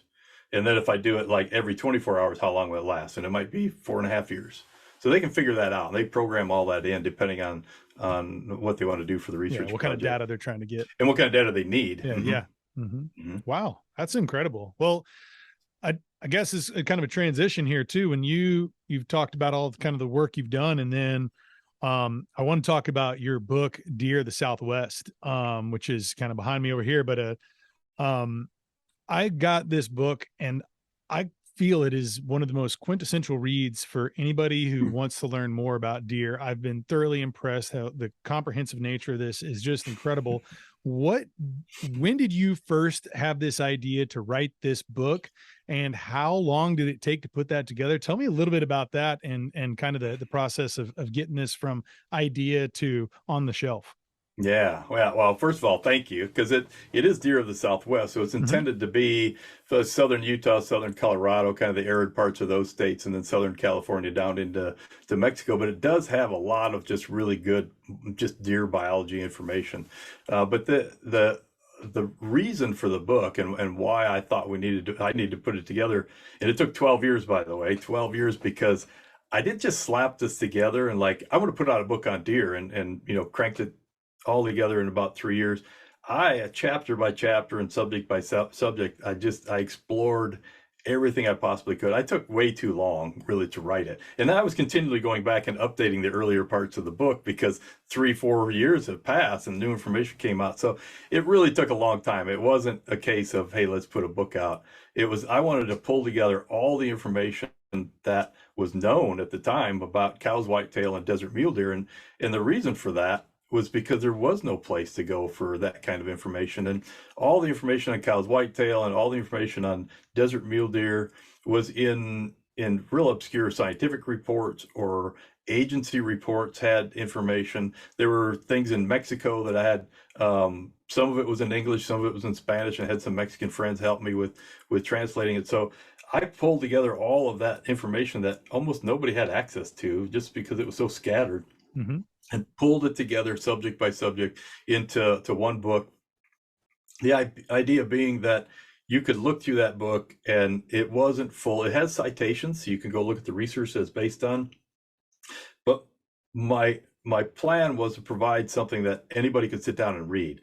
And so as a scientist, you want to use all your technical jargon. There's all these cool words for all this stuff, and it's fun to use those cool words. And also you look really smart because you're using big words. Yes. I threw all that out and said, I want a book that people can actually read and enjoy the information without just being overwhelmed by a bunch of jargon that you can't understand or need to go look up. And so I think I succeeded in that, in a book that someone can sit down and read. I've got a friend from the shooting range that says, it's got all those big words in there, but I did my best to make it readable. Well, you sent me to the dictionary a couple times on some things, and there's definitely, I failed then. There's well, I just a failed. few, and it may be just of my own educational nature. I need to do like, what is this word? But Yeah. then there's some scientific things there too that I think you can explore some of your citations and sources of. Hmm. That's because anytime I read a book and I see something, I'm kind of like, oh, I'm gonna go check out that book and kind of piggyback on there and learn a little bit more. So I had Hmm. some interest that maybe some of the laymen may not Yeah. want to May go not. into, Yeah.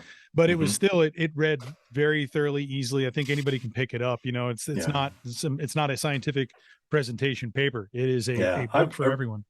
Written a lot of magazine articles, and so that that's always my focus, is to leave all of that technical stuff behind and just in plain words.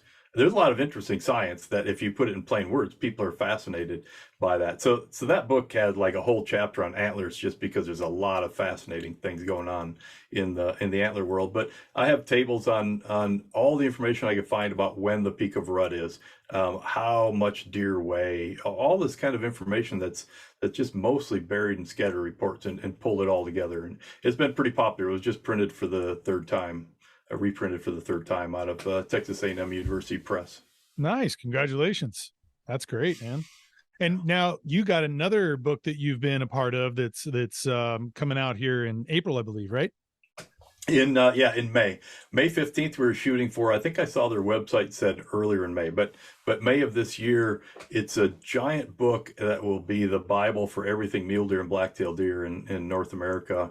So it's 550 pages.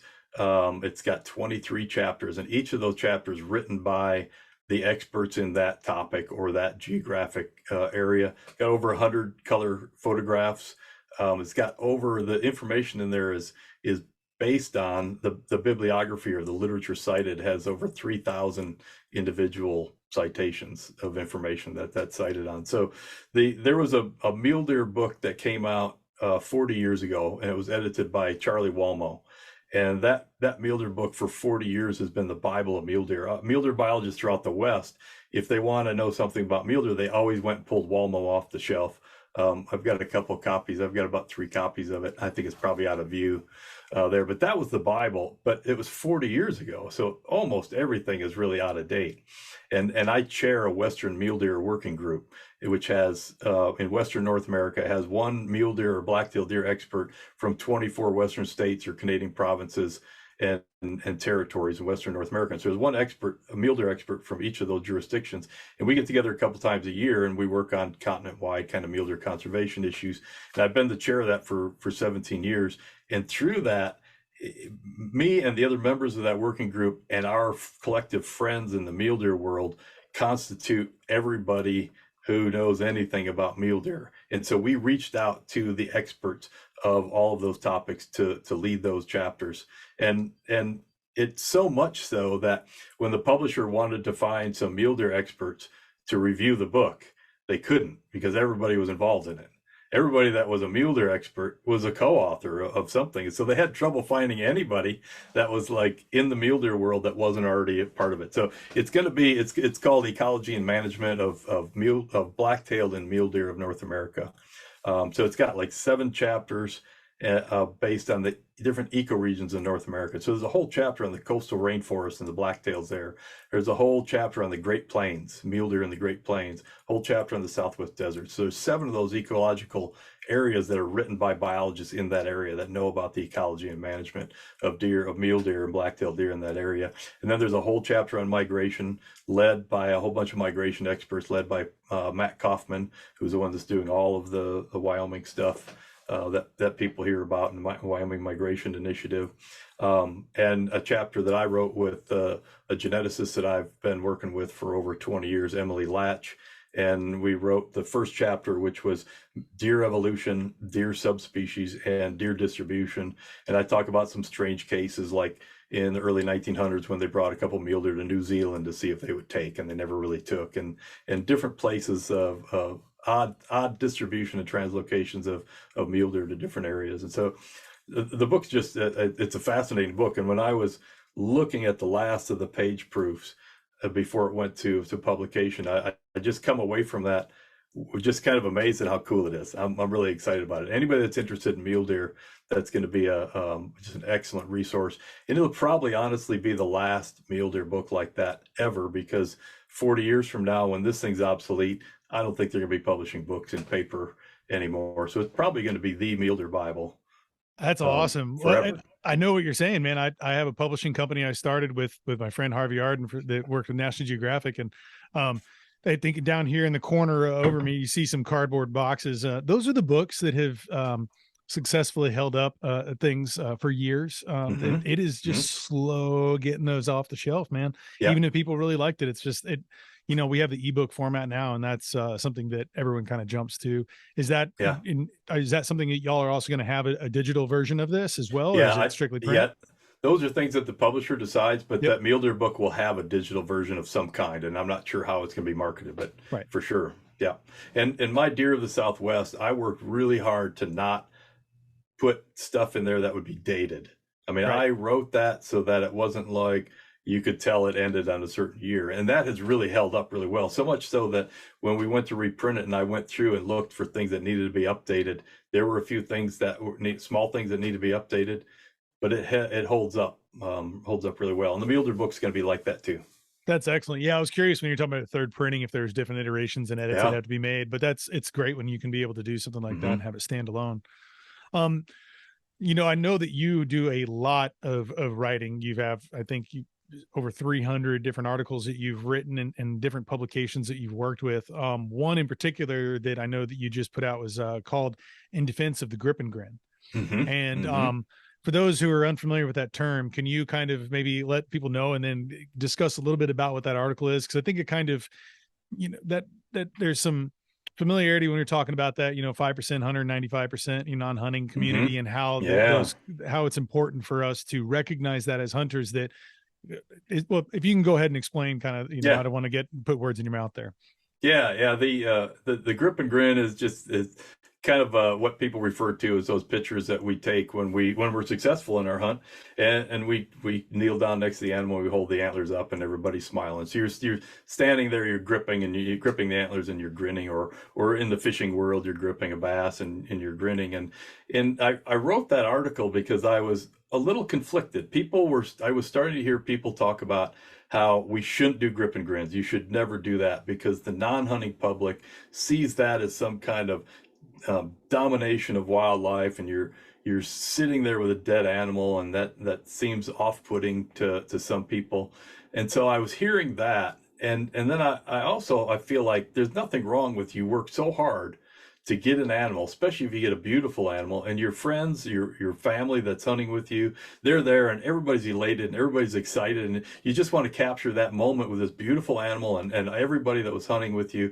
And I didn't see anything wrong with that, and I really didn't like some people saying that should never be done, it should never be shared. And so I wanted to write an article defending the grip and grin, but there's a portion of that article, a big portion of the article, that acknowledges that we have to really be careful. It doesn't mean we can put whatever photos we want on Instagram, and if people don't like it, they can just keep scrolling. It doesn't work that way. When we're out on social media, you're out on the internet, you're representing hunters and hunting and what that is. And you encourage people, no bloody tongues hanging out, no blood on the side of the animal, not some deer thrown in the back of a pickup truck like a bunch of trash you're taking to the dump.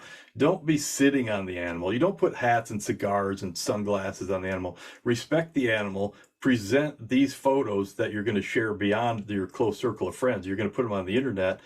Make sure they're respectful and they reflect your respect for the animal and your reverence for the animal, and how appreciative you are that you're able to hunt. And think about someone who's never seen a dead animal before, or maybe they've only seen their dog dead and that was pretty traumatic, and they're scrolling and they see you with this dead animal.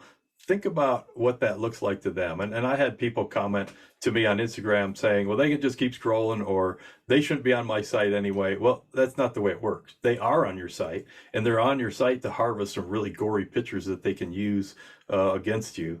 And so we need to be aware of that, and we need to be respectful of the animals. I have some good friends that don't hunt that have told me, yeah, you know, I'm happy you guys go out and hunt. Looks like you have a great time with family. I know you eat the meat, and I support hunting 100%, they'll tell me. But it is a little odd that you're sitting there with a dead animal, like celebrating a dead animal. So I hear that from friends that I really like and really And so it makes me think that there's a lot of people like them that see those pictures and they feel that way. And even if we don't, because we grew up with it, we need to be sensitive to that. We need to be careful because, as you were saying, and as I said in that post, when you poll people in North America and ask if they support hunting, uh, different studies all show about 77 to 81% of the general public in America supports legal hunting. And so we've got this like 80% of the public supporting something that 5% of us do, and it involves killing beautiful wildlife. Why do we have that much support from the general public for 5% of us to go out and kill beautiful animals? Well, the answer is because hunting, they know hunting is a positive force for conservation. And the minute they stop seeing, the general public stop seeing hunting as a positive force, we're going to lose it all. And there's a whole bunch of people trying to show that 80% of the public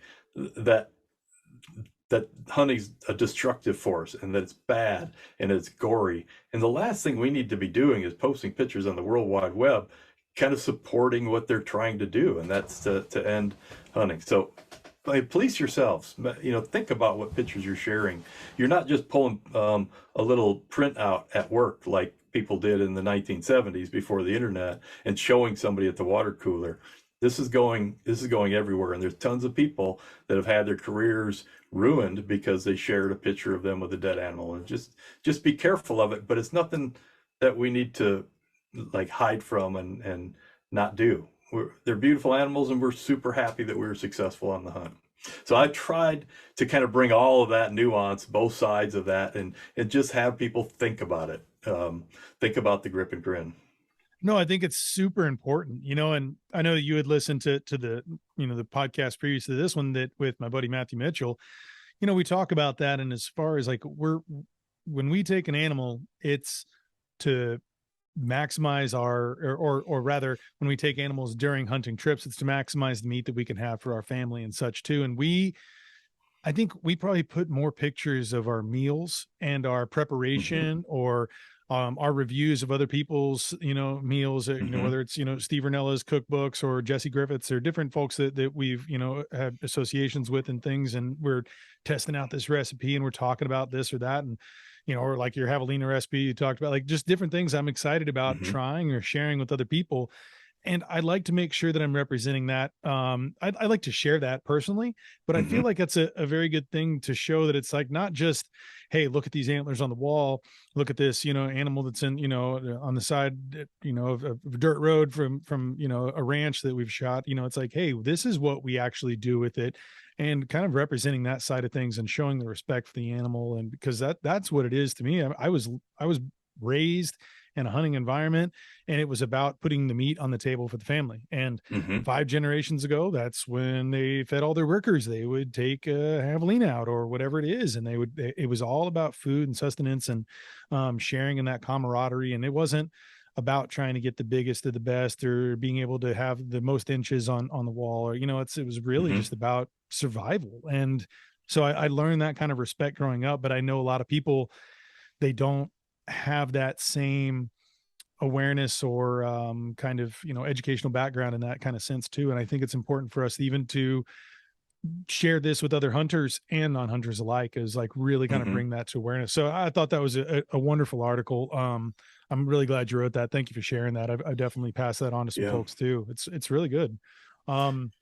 You've done some other, publications recently. Like I saw in the Journal of Texas Trophy Hunter, you had one about predators last month. I know I've got one coming up with Matthew Mitchell. It's called The Tale of Two Turkeys and the Gobblers They Got. So that'll be coming out here in a couple months. Actually, my next article in Texas Trophy Hunters is going to just be a kind of a view of southwestern turkeys. Is it really? Turkey, the Rio Grande, Miriam's. Is that going to be in one of the turkey editions coming out in the next couple months, or is this something that probably about 4 months from now? I would think probably maybe the same issue, and maybe just to set it up on the issue before. That'd be cool, man. It'd be neat to see our stuff in print next to each other. And I said before, I've always kept kind of one toe back in Texas when I left, because I've been in Arizona for 31 years. And Texas Trophy Hunter magazine, in the last 11 or 12 years, there isn't an issue that hasn't had a full feature article by me every over a decade. And I've been writing for probably 23 years for Texas Trophy Hunters. That's awesome. Well, I mean, I see it often there too. So I was gonna all that to ask, is there other publications as well that you're writing Yeah. for on a specific, month to month or bi-monthly basis that people could kind Yeah. of look for? Yeah, Mule Deer Foundation magazine is the only other one that I write consistently for, and being in the mule deer world like that, there's just a lot of mule deer content to provide. And so I wrote one recently that I thought was fun. It was on stotting, and stotting is that pogo stick like bouncing that mule deer do Yep. when they get scared. They just go, all four hooves hit the ground at the same time, and they just bounce, boing, boing, boing. You can almost kind of hear them say boing, boing. And there's so I wrote an article about the science behind why they do that and what people have said about why mule deer do that. And articles like that are kind of fun because they're a little different. They're not something that people are normally going to read. But when you get into the science, it's kind of interesting. Like, why do they do that? There's some theories about them jumping up so they can see predators. There's theories about them jumping over boulders more efficiently than coyotes can do. And there's actually about 10 different theories, and I explored those and talked about why mule deer bounce like that. Are you finding that there's some of those theories are more likely than others? Like, is there Hmm. some that you could explain that? Because I'm curious about it too. Yep. I've seen that on videos, and I mean, it really is for It's those. Maybe I'll get like a little you, video and show here that it's yeah, incredible to see. you would think that that would be like a slow, and it's comical. You'd think it'd be kind of a slow and inefficient way, but actually over rough terrain, it's a pretty they if they get the forward motion going, it's pretty effective way to move. But some of the theories that make the most sense, and one of them is actually interesting, is that when they do that, they're showing the predator, I see you, I see you, don't bother, you're busted, basically, by jumping around like that, and the predator knows, all right, well, the gig is up. They know, there's some evidence that supports that. The locomotion, just the efficiency of the locomotion is another reason why that makes sense in rough terrain and moving through. There's a whole bunch of other theories that people have talked about that just don't seem to make sense. Um, even the rough terrain theory breaks down because a lot of African antelope will do that too, and they live on a tabletop. And Right. so the old theory from Valerius Geis and some other people was that they do that so they can move through rough terrain, but it's more complicated than that for sure. It's not that simple. Oh man, look forward to reading that one. That's pretty cool. And so I know you've done a lot of extensive work with a lot of different animals, and one in particular that I know you've done a lot of work with is the Mexican wolves. And from my understanding, they're the most endangered gray wolf species in North America. Is that still the case? Most endangered gray wolf species in North America, but the red wolf is more endangered, and it's not technically Okay. a gray wolf. So the red wolf is in, and these get confused too. The red wolf is in South Carolina. It's a southeastern thing. It looks a lot like a really big coyote. The gray wolves are more of an old world European wolf species that came over into North America in before the Pleistocene, or during the Pleistocene. And so Mexican wolves, the red wolf are really highly endangered. They're struggling because those red wolves will interbreed really easily with coyotes, and so that's like their biggest problem, is trying to keep them from interbreeding more with coyotes. There's been a lot of hybridization. With Mexican wolves, they're not interbreeding with coyotes. There's about the last count, which was a year ago. They do a count every year. So last year, the last count was 196 wolves in Arizona and New Mexico, and that population has been growing since 2009 at a rate of about 13% per year. So it's a very successful recovery of a highly endangered southwestern form of the gray wolf. They're about 65% of the size of a northern wolf.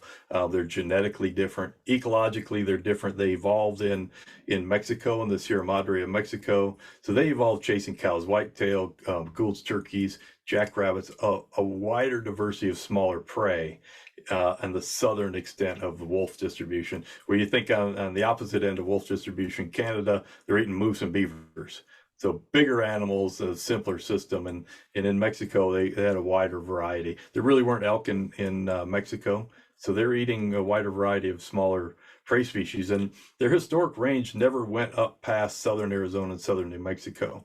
There's some Mexican wolves that disperse into central Arizona and central New Mexico, and they interbred with the larger plains wolf that came down. But that wolf in New Mexico and in northern New Mexico and northern Arizona was larger. And everybody at the time talked about the big wolves and then these small Mexican wolves. So you're talking about a 13% growth per year. Is that something that is a direct result of your genetic diversity infusion that you guys have been doing? And can you kind of talk a little bit about that as well? Yep. No, those are two different things. So they're growing what we Okay. say demographically, which just means, or numerically, they're just growing Right. in numbers. Right. And so they're doing really well. And we have not seen any problems with genetic inbreeding in the Mexican wolf in the wild. There was a study with a smaller data set early on in Mexican wolf recovery that captive Mexican wolves, the more inbred they were, the lower the quality of sperm. They call it sperm motility, just the activity of the sperm cells. So the more inbred the males were, the lower the quality of sperm. But in the wild, we're seeing that population grow almost to the point of the growth rate in the early years of Yellowstone. It's a very successful recovery program. There's Mexican wolf and wolf advocates and protectionists that don't like the agencies. They don't like our plan because it's pragmatic, and the recovery plan was built with a lot of input from state agency biologists and stakeholders and everything. And some of the wolf advocates don't want that. They want to be able to control everything. They want to be able to decide what happens, and don't talk to hunters, don't talk to ranchers, don't talk to state biologists. That's kind of, and so they don't like the recovery program. And so they're constantly throwing barbs. They're constantly putting out newsletters about donate to us and help save the Mexican wolf from extinction. And when in reality, it's increasing pretty well. But we do worry a lot about genetic inbreeding because all Mexican wolves on the planet came from 7 individuals. They were extinct in the wild and only existed in a captive breeding program that originated from 7 individuals. So anytime you got that situation, you better be paying a lot of attention to maximizing the retention or retaining as much of that genetic diversity as you can. And in captivity, they've done a pretty good job of that because we don't have the problems that you may have heard about the Florida panther. They spiraled down to a small endangered population in southern Florida, and they had all these physical problems from inbreeding. They had kinked tails. They had like they call whirls in the hair, which was just like a swirl in the hair, which was an unusual thing. They had heart defects. They had all kinds of problems. And so they brought in some Texas mountain lions and infused a little genetic diversity into that Florida panther, and the Florida panther is doing much better now. They were in dire straits. The Mexican wolf population is growing, and there's no physical indications of genetic inbreeding. And so you'll have protectionist groups saying we need to mix them with other wolves to the north to improve their genetic diversity, and that genetic diversity is causing extinction of the Mexican wolf, and it's not true. Mexican wolves are doing really fine. And the bottom line is, sometimes when an animal goes down to what they call a bottleneck, where there's only like 7 individuals, and then the whole population expands from then, that bottleneck, sometimes during that bottleneck, you'll have some of those individuals that have some problem genes. And then when the population expands, those problem genes cause problems, like in the Florida panther. Sometimes you get a bottleneck like the Mexican wolves down to 7, and those 7 individuals are genetically pretty clean of those problem genes. And then when the population expands, they don't have any problems with genetic diversity. Even though they might have high inbreeding levels, they don't have any physical problems. And that seems to be the case with the Mexican wolf. And really, it's luck of the draw with what individuals go through that bottleneck. And I think we just lucked out with the Mexican wolf because we're not seeing those kind of genetic inbreeding problems. But that doesn't mean that we don't want to maximize genetic diversity. And that's why we're doing this cross fostering, where we hand select genetically valuable pups, newborn pups in captivity. And more than that, we put males and females together in captivity to produce the most genetically valuable pups. And then we take those pups when they're only a few days old, and we fly them from the St. Louis Zoo or wherever that mother is, and we fly them out to the wild, and a team goes out into the wild using the GPS collar on a female of a wild pack that they know has just whelped her own pups, and they'll insert 2 or 3 of these genetically valuable pups into her litter. And since female wolves only have 4 fingers, they can only count to 4. And so they leave the den, they insert some more pups, and the mother comes back, she goes 1, 2, 3, 4, okay, they're all here. But her litter just went from 5 to 8 because we inserted some more. And so she raises those captive pups from captivity that are super valuable genetically as if they were just wild pups. So they grow up not eating kibbles and bits out of a dog food bowl. They grow up like wild wolves and they stay out of trouble. And we're not releasing, the advocacy groups want us to release 5 and 6 year old adults that spent their whole life in a zoo and release them out into the wild thinking that those are going to be okay. Doesn't Well, work. the last 9 adult wolves that we released from captivity, 8 of those failed. Either were killed, had to be brought back into captivity, or died. So we know that releasing adults is a failure, and yet advocacy groups keep calling for that. They keep saying that state agencies are obstructing what the scientists say really need to be done, and that is basically open the floodgates of the zoos, which is, it's just crazy. We're infusing genetic diversity using these inserted pups, and we're measurably, there's 4 genetic diversity metrics that we're monitoring in the wild population. 3 of those 4 metrics are improving. So we're measurably improving the wild genetics of the population. It's a great success, but you won't hear that from some of the protectionist groups. No, they're ignoring the scientific data, which is clearly there. And if they read that in black and white, they'd understand what kind of benefits are happening. But for whatever, media spun reason of this or that, it's folks don't necessarily hear the whole truth, or, oh, this is cruel. Well, is it? This is what's continuing the species, or you might only see them in captivity, and eventually that may not be the case even. I mean, we have a species here in Texas, the ocelot, that lives along the border there too. And there's ocelots have very, very small, ranges now, basically due to all the development and such too. And I don't really know the science of the numbers there too. But I kind of learned a little bit more. I don't know if you've seen the documentary Deep in the Heart. I have. Yep. With Ben Masters. He's going to be a future podcast guest as well too. And the American ocelot. Yeah. And Ben Masters did that too. Yeah, and it's fascinating. I'm just now kind of getting my head around all that too, and it's incredible to know about that area. And well, there is a lot of inbreeding, and I was just I'm going to talk to him about that. What he's aware of as far as that. Is there any genetic infusing and different things there too to try to save the species? And I guess kind of a segue in that I was going to chat with you about too is in your book Deer of the Southwest, you talk about, like, in Mexico, the different agencies and how wildlife is managed there, or in some ways maybe not managed, depending on the areas and how you see it, and the collection of groups. Here we have a lot of local, we have county, we have state, we have national, and not that they're always going to be working together in puzzle piece formation and in the overall big picture, but in a lot of ways there is a lot of overlap of a lot of the designs that I see. But I was curious with the Mexican wolves, are you guys sharing data with folks in Mexico, and is there like a correlation and collaboration going on there? Do you find that the agencies are working well together, or how is that comparatively when you're talking about in your book, the book of the Deer of the Southwest? Yeah, we're working very well together with Mexico. Some of the protectionist groups don't want us to collaborate with Mexico. 90% of the Mexican wolf historic range was in Mexico, and protectionist groups want all of Mexican wolf recovery in the U.S. Even though we only had 10% of their historical range, they want Mexican wolf recovery in central Arizona and New Mexico. They want it in the Grand Canyon, and they want it in the southern Rockies of southern Colorado. And they keep beating that drum, and that it doesn't make any sense. First of all, it's illegal. You can't recover endangered species north of their historic range unless you show that their historic range habitat is no longer suitable.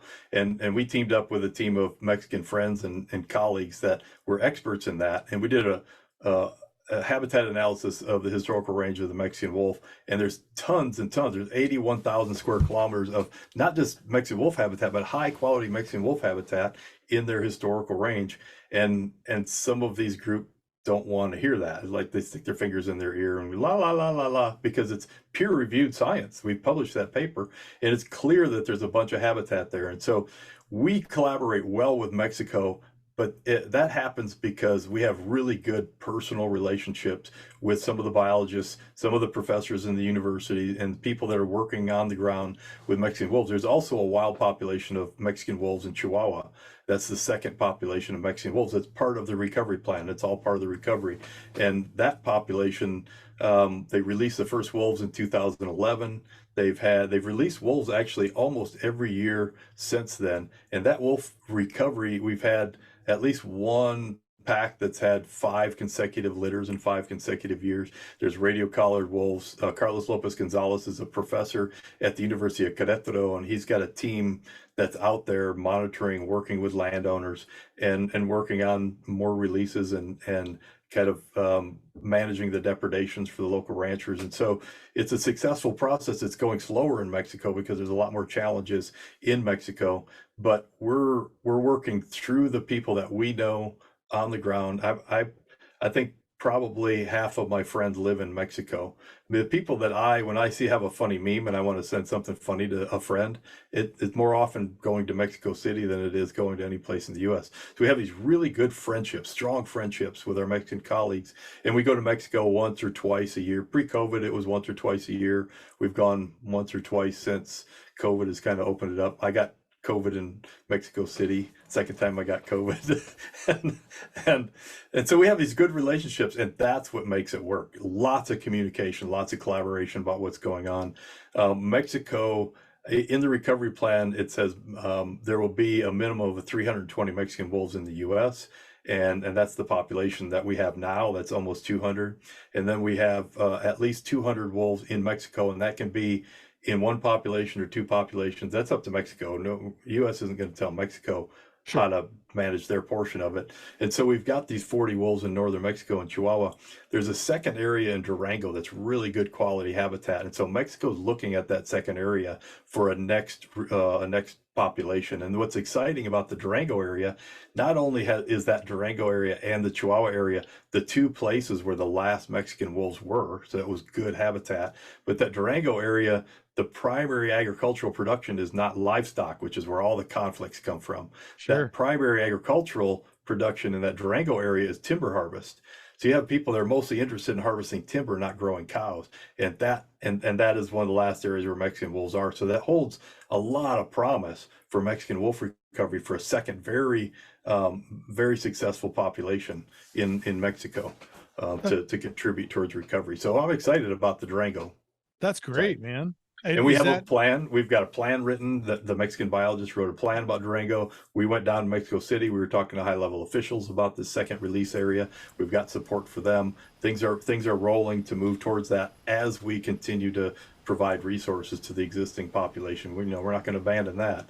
We want to keep putting resources there. And if these advocacy groups would stop pouring their money into lawsuits and paying lawyers to try to keep all Mexican wolf recovery in the U.S. and instead use that same money to help promote real Mexican wolf recovery in the heart of their historic range where they evolved, we'd have a successful Mexican wolf program. But those groups are more interested in making money.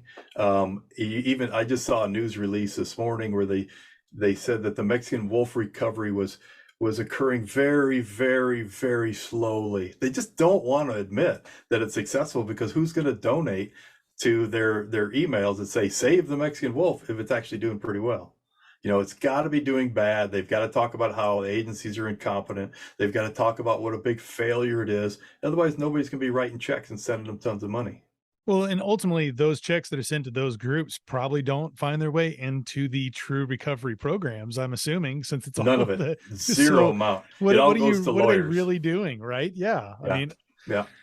Oh, that's sad, man. Well, I'm really happy to hear, the updates and the continuation, the success of the program and how that's moving through. I definitely will, maybe as that kind of, when they open up in the Durango area too, and kind of chat again and hear more about it. Yeah. And I saw there's a new group in Texas, something about Lobo in Texas. There's a new wolf group in Texas that is about 1.5 years old, promoting Mexican wolf recovery in Texas. And here's the deal with Mexican wolf. There were a few Mexican wolf specimens collected in West Texas, but if you look at the history of specimens there was a larger wolf in West Texas that was killed off.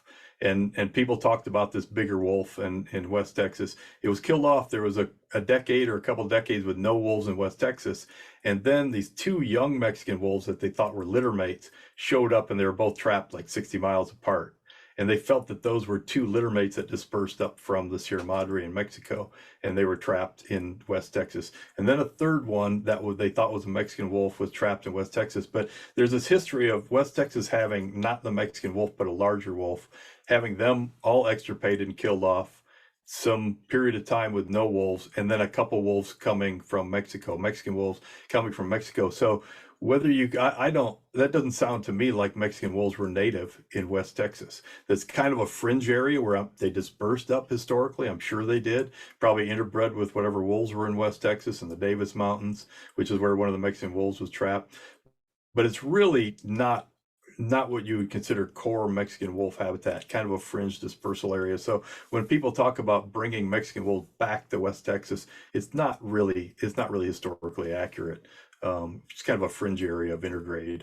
When we have some other species that, come through Mexico too, like there's one, the jaguarundi, that, you see that more in South America, but there are evidences of in Texas. And in fact, about 15 years ago, I had a Weimaraner and we were walking around the ranch, and I looked up, and about 70 yards away, I saw a jaguarundi, and I had read reports of it, but I hadn't seen a picture at the time. But what I saw, I was like, clearly, immediately, I was like, I believe that's a jaguarundi. And we were upwind, and so it was stalking something, and it must have just crossed the sendero, the dirt road in front of us. And it was a good, maybe, I don't know, 20 or 30 seconds where I saw it kind of crouch down. I mean, its tail was as long as its body. It was unidentifiably, it was not a house cat. It was something that would just blew me away. And we have a lot of bobcats out there, and there's some mountain lions that show up rarely, but that was something I could clearly, I went back up and looked up on my computer when we got back to the house, and it was definitely a jaguarundi. And my dad had seen two, as even as 4 or 5 years ago, another gentleman saw one on the property. So I've seen some. Is this Central? Your ranch in Central, or this is in Southwest Texas there? Yeah. Oh, Southwest, by Carrizo Springs. Yep, right around there. Yep. Yeah, because historically, when there were jaguarundis documented, I think the last one was in the 80s or something in extreme South Texas. That was that ocelot habitat in extreme South Texas. They certainly occur in Mexico. We were in Mexico once having dinner. It was in Querétaro, north of Mexico City, and we were on this open patio, and the researcher, who's Carlos Lopez Gonzalez, who runs the wolf program, he pointed to a hill, a heavily brush covered hill. He said, we've got a radio collared jaguarundi on that hill right there, which is pretty cool because he's pointing to the hill where it was. So they're certainly down there in Mexico and not uncommon. South Texas was where they normally were in that brush country. Arizona, we get reports of jaguarundis all the time. There's never been a documented jaguarundi in Arizona, and also there's never been a documented jaguarundi even in Sonora to the south of Arizona. So we're pretty confident when people see jaguarundis in Arizona, that's not what they're seeing. I don't ever tell anybody they didn't see what they did. But that brush country and around Carrizo Springs, I don't keep track of jaguarundi sightings, so it's possible, but it's mostly a Rio Grande Valley stuff historically is where those jaguarundis were. It's just something that I was pretty sure of what I saw, and then looking back up, I was like, everything, it matched the exact like details of what I had seen. And it was, then I was like, well, is this just a one-off thing? And then the fact that there was two of them seen together another time. And I've known some other people who have cited him. Of course, you see people that, I saw a Black Panther, it's like, there's so many sightings of all these animals. And, and there are animals that people have seen that have a melanistic, coloration to them that they may be mistaken. And, there is always the possibility that I was mistaken. And that's where I'm always, there's very few things are absolute. If I had a picture of it, if I had it on a game trail camera, that'd be one thing or another. And I'm a member of the Texas Hunting Forum, and there was a guy who was paying someone $1,000, a couple of years ago. I want a picture. I want a video. I want something that shows that there's a jaguarundi still in Texas, because we get reports of them, but the evidence is lacking. And I think we find that in a lot of places with a lot of different species all across the country, and it's like the people who see the Black Panthers running through, and it's like, you might have had a few too many whiskeys that night. We have a lot of Black Panther sightings in Arizona, and people say, well, maybe it's a black jaguar, but the black jaguar phase is a jungle phase. It's an Amazon phase, and it's totally different. I don't think it's ever been found in the northern end of their range. Well, also, the local Sportsman's Warehouse has a black mountain lion that's mounted, a full body mount. And as a biologist, people say, well, maybe it was melanistic mountain lion, but there's never been a melanistic mountain lion ever documented, ever. And so I saw that mounted one, and I know the taxidermist, he's in town. So I called him up and I said, tell me the story about that black mountain lion, because that would be the first melanistic mountain lion ever that I've ever been able to determine. He said, yeah, we dyed it black just for a conversation piece. We just thought it'd be cool to have a black mountain lion. So I almost thought I documented one, but I didn't. It might have been the first dyed ever mountain lion. It could be. It could be. So it was the first of its kind, just in a different format. Yep. Well, I saw a melanistic bobcat here in Texas a few years ago that a guy had shot, and he posted a picture, and it's just incredible that the idea of those color phases. Well, and I'd sent you the article about the melanistic deer that I had in the family ranch there, and I think maybe we can just kind of talk just very briefly about the different colorations of, especially with white-tailed deer. And if you wouldn't mind kind of leading that just real quick and kind of talking about a few differentiations. I was going to send you an article I wrote about, I called it 50 Shades of Deer, I think, or something like that. And so, yeah, the melanistic is interesting. And I was fascinated to learn that your ranch is by that cluster of melanistic deer in Central Texas, because I've even written about that, and I'll have to go back and I'll send you the article about where, I forgot exactly where that was now. But there's 7 counties that have more in those counties than the rest of the country combined. That's amazing. And that's just an excess of melanin, the pigment that gets deposited everywhere. And there can be some variation. I saw a picture, and I wonder if I'll send you the picture. There's a picture of a woman that had a deer that was hanging. It was completely black, and the underside of his tail was white. Just really fascinating that the underside would be white. I kept the tail, and I asked the taxidermist what we could do with it. And so he kind of made, it's kind of like a little handle that's like leather, and then I have the tail. So I had that saved because I was like, what can we do with this? And he's like, I got this little, this idea of almost like a little whip or something like that thing that he made. But the underside is white. It's the only spot on the entire deer that had that. It was fascinating. So what makes the underside of the tail not have an excess of pigment and come out white like normal? That's really bizarre. Because and for people that that's an alarm state. A lot of white-tailed deer, when they raise their tail up, and well, unless I'm speaking incorrectly, no, you're right. That's an alarm state. So it's kind of like, wait, is that something biologically to be able to keep that kind of alert, and warning others? Like it was bizarre because I had never seen it. We had a couple pictures, and then I shot it. Whoa, what is this? It was amazing. That is really cool. And that your friend let you saved it for you, right? Let you shoot it. That was incredible, because to the part of the story that wasn't really gone into as much as we had a 12-point buck that had showed up, and I had kind of given all my friends that had hunted and worked on the property, I was like, yeah, if you guys see it. And he was like, are you sure that's like the largest deer that you've seen at either of your ranches, including South, Texas, where there's some giants? And I was like, no, man, like you put, your blood, sweat, tears, sweat equity into the ranch. Like it's a mature deer. It fits like our management goals. It's like, you can go for it. And then I left that morning at like 4 a.m. I had my buddies come in from Boston. That's where I went to college. And so like one comes in from Massachusetts, one comes in from Jersey, one comes in from Canada.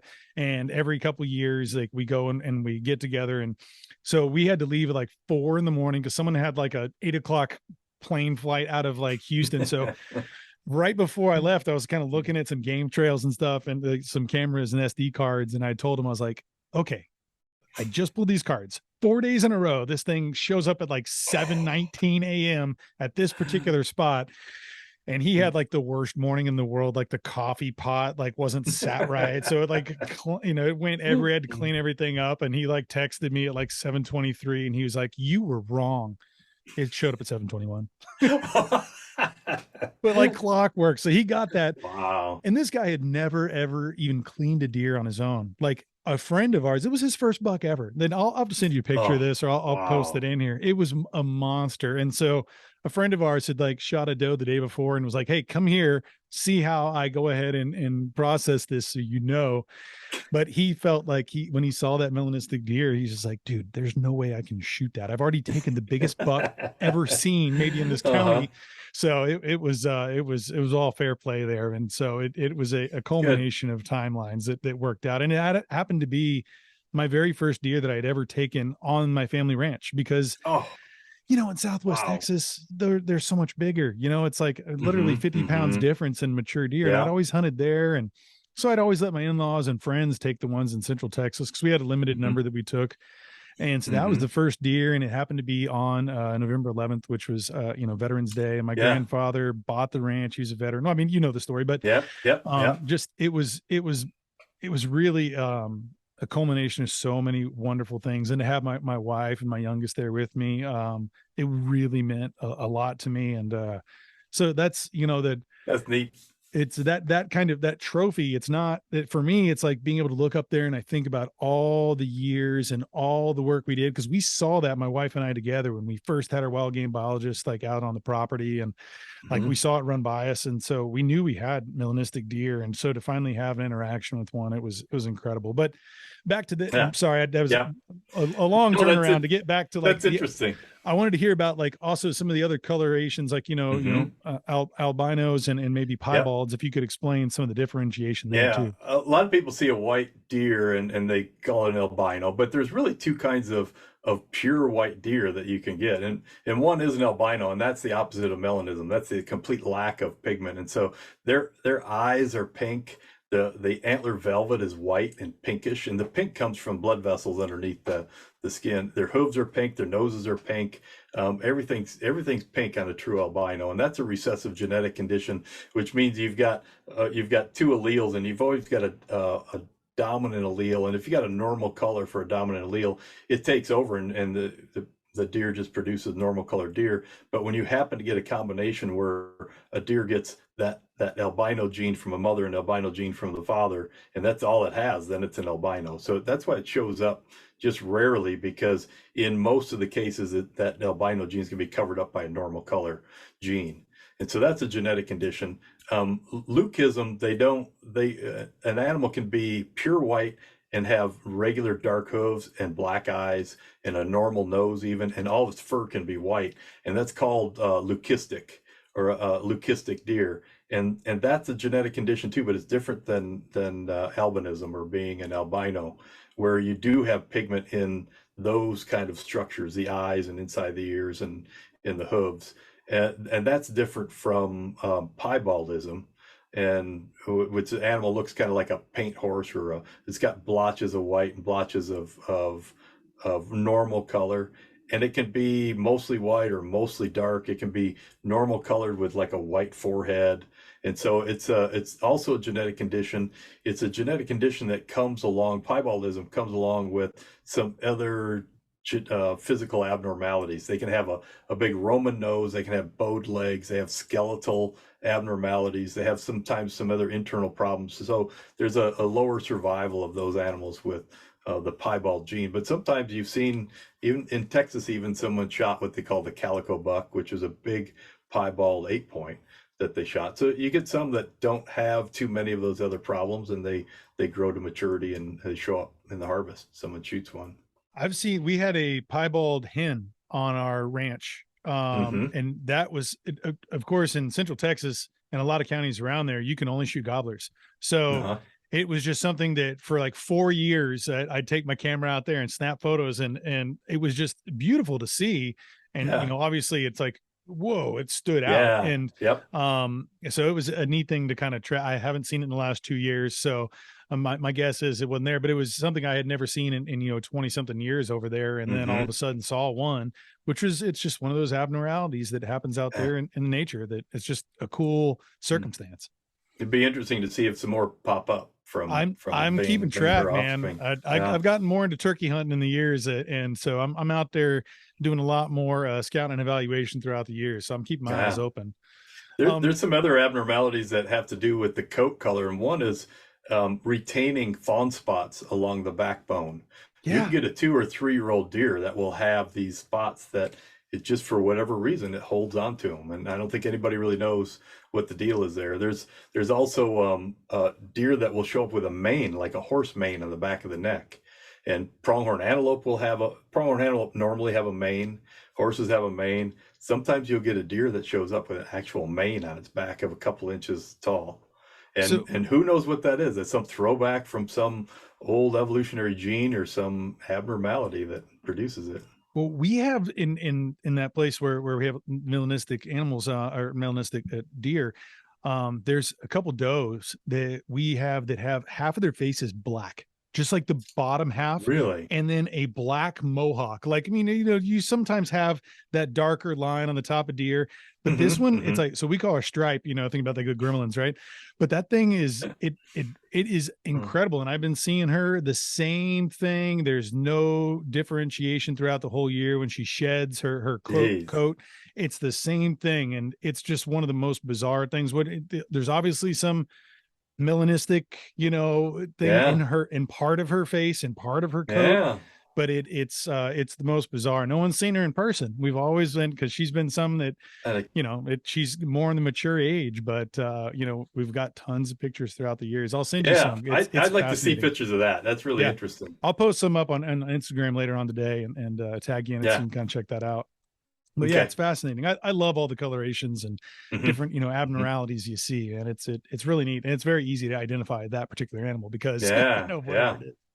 Yeah. Weird. Speaking of just, making great memories and stuff, there are some, like, what are some of your fondest memories from doing all this work in the field? Is there some experiences or things you've been a part of, that maybe we haven't talked about yet, that you could kind of tell me about some of your favorite projects you've been involved in?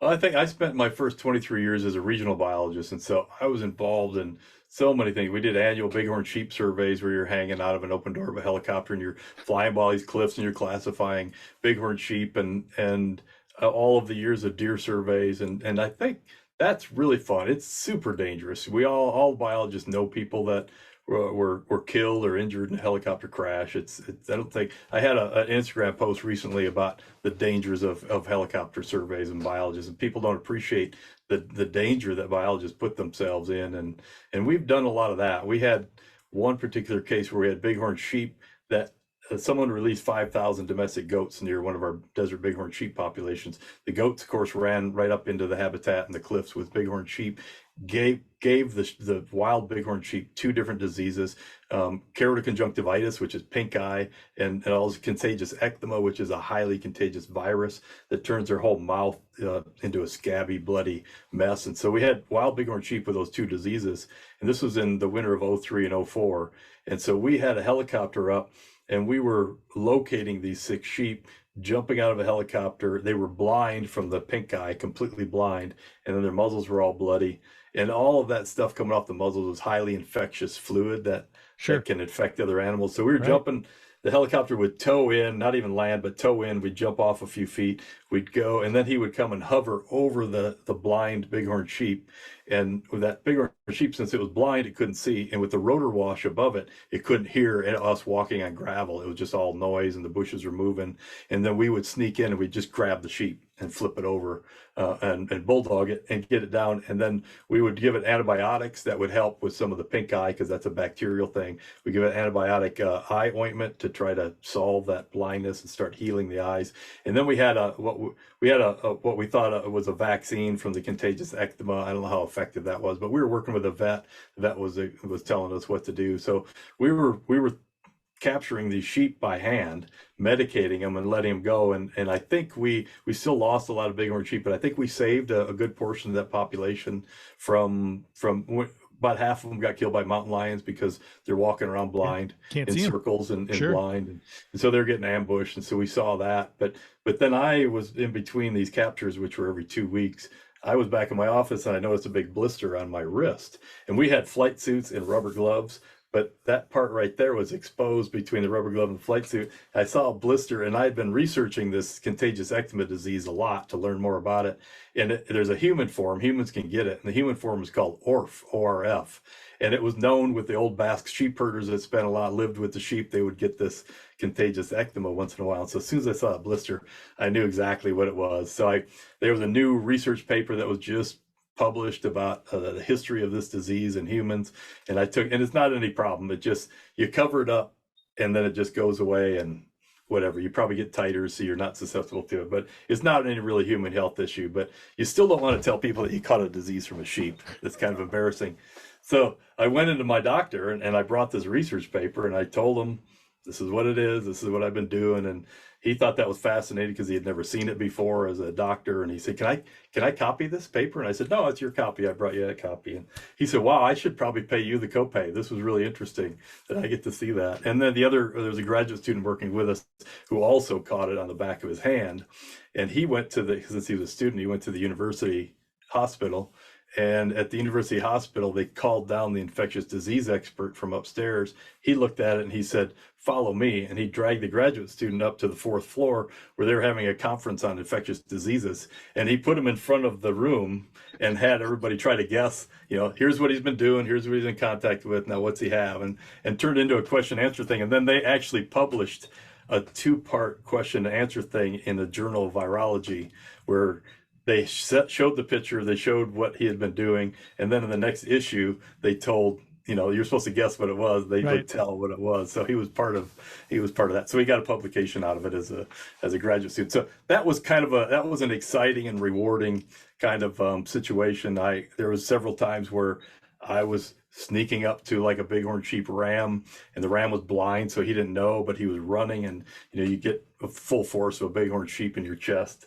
And then try to bulldog him as he comes over the top of you. And so there's some exciting times whenever you're in close contact with big animals like that. Wow, I can imagine. I mean, that sounds like quite a close encounter. I was going to ask if there's any other things that that you had some close encounters or some uncomfortable moments with wildlife, but I know that's one there. Is there any other ones that you kind of can piggyback on that one? I got a long list of rattlesnake encounters, as we all do, right? To spend time with a rattlesnake. Some really scary one. We were deer hunting once in November and it was cold, and my dad and I walked up on this volcanic hill in the dark, and we put our little seats down. I sat down on a rock. I had a little bush next to me. We were sitting on the hillside waiting for it to get daylight, and it started getting daylight, and I had thrown my pack off behind me, and I started hearing this air hissing, this long hissing noise, like something was leaking, like an air mattress or something was leaking. And I had the binoculars in front of me, and I was starting to glass. I'm trying to think, what do I have in my pack behind me that's leaking air? But I had nothing. I don't have a can of soda. I don't have anything that's inflated.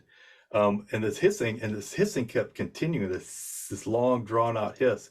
And somehow I looked underneath my elbow, and I'm sitting on an incline on a little rock on a pad.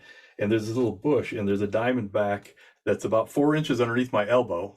And I'm sitting there, and the only thing that saved me is how cold it was, because it was cold and he couldn't muster up enough to rattle or even strike. But he was about 4 inches underneath my elbow, and I'm an hour and a half walk to the truck and an hour and a half drive to a hospital, that's pretty serious. That's a long time. Especially if you happen to get hit. He was a couple inches from the side of my ribs too. If you get hit in the body, that goes right into your bloodstream. So I jumped up. I said, probably the only time I said a 4-letter word in front of my dad, it was just kind of reactive. I jumped up, turned around, and I took a picture of my cushion, and this rattlesnake coiled up right next to my cushion underneath my elbow. And that's really scary when you think about how close I was to a really serious medical situation. Do you still have that picture?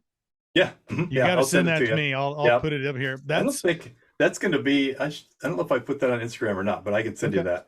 Yeah. Wow, man. I mean, we've had some close encounters, or going to like get some quail or some dove and stepping over a cactus, and your foot's almost on the ground, and you somehow, like, I think I beat Carl Lewis in the long jump backwards. Man, ooh, it's it's like a 5 or 6 footer. I mean, we just this last trip there, we saw some an indigo that was probably about 6 feet, and I've seen one out there that was about 10 foot long. I thought an oil guy had left some pipe off, and then all of a sudden I had the same experience. They're the longest snake in North America, and one time I thought there was an oil pipe across the road, and then the end of the pipe started like disappearing off the road. They are huge. They're cool snakes though. They eat rattlesnakes. Amazing. Yeah, we had, there's a picture of this. I forgot the guy who is a friend of ours who had the pictures of the series of as the indigo was like eating the rattlesnake, and because I had heard that, but I had never seen any kind of evidence until then, and I was like, oh my gosh, it's so that one that was over, it was right by our house, and it's just like, yep, it stays here. There's a lot of critters that Yep. we just love having around, and that's one of them. It's like, keep the snakes J. away Frank from the house. Dobie from South Texas, the writer from South Texas, J. Frank Dobie, wrote a story about 2 rattlesnakes that were eating each other and they disappeared.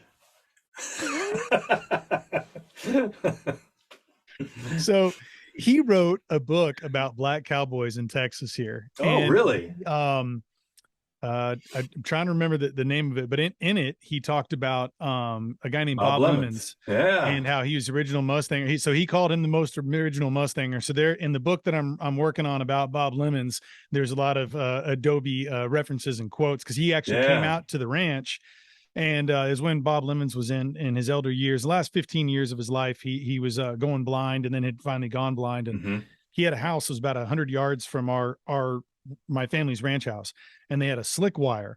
And so he would walk over to the house and eat with us and stuff, and go, nighttime, he'd go back to his place. But Dobie came out there, and they had some people from U.S. Library of Congress went and took some photos of Bob and stuff too. I'll send you some of those too. There's been one that's been recolorized and such too. That'll be the cover of the book. And my mom did her master's paper on Bob, and our whole family has tons of stories there too. But yeah, Dobie came on out to the ranch and interviewed him and talked with him about it. And that was part of his, I think it was called The Black Cowboys of Texas, might have been, or maybe it was a portion of the book. But yeah, that is so cool. The snakes disappeared. I love it. Yeah, poof. You know that there's people are listening. How did that happen? I know. Well, you think about it, they would have to disappear, right? Of course, there's nothing else that can happen. Oh, speaking of good folks and good times, I know that you've had a lot of contributions and times with the Meat Eater, podcast, and Steve Ranella there too. He actually, I know that he calls you the smartest man on the planet regarding your extensive knowledge of deer, wildlife biology, management. I heard that. I was just curious how you first, and I can imagine with all the different things that you and he have done together, and there's got to be some, cross, correlation of events and things you might have spoken at. But how did you first meet him, and how did you kind of become one of the 2 most mentioned names aside Doug Duran on the actual podcast?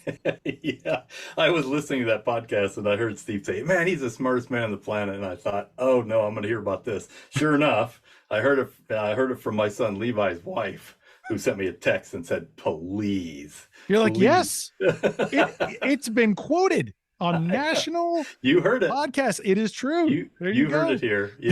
Yeah, that's funny. But he did, if you listen to enough podcasts, he called me a dumbass from time to time too. So it evens out, I guess. Maybe I'm average.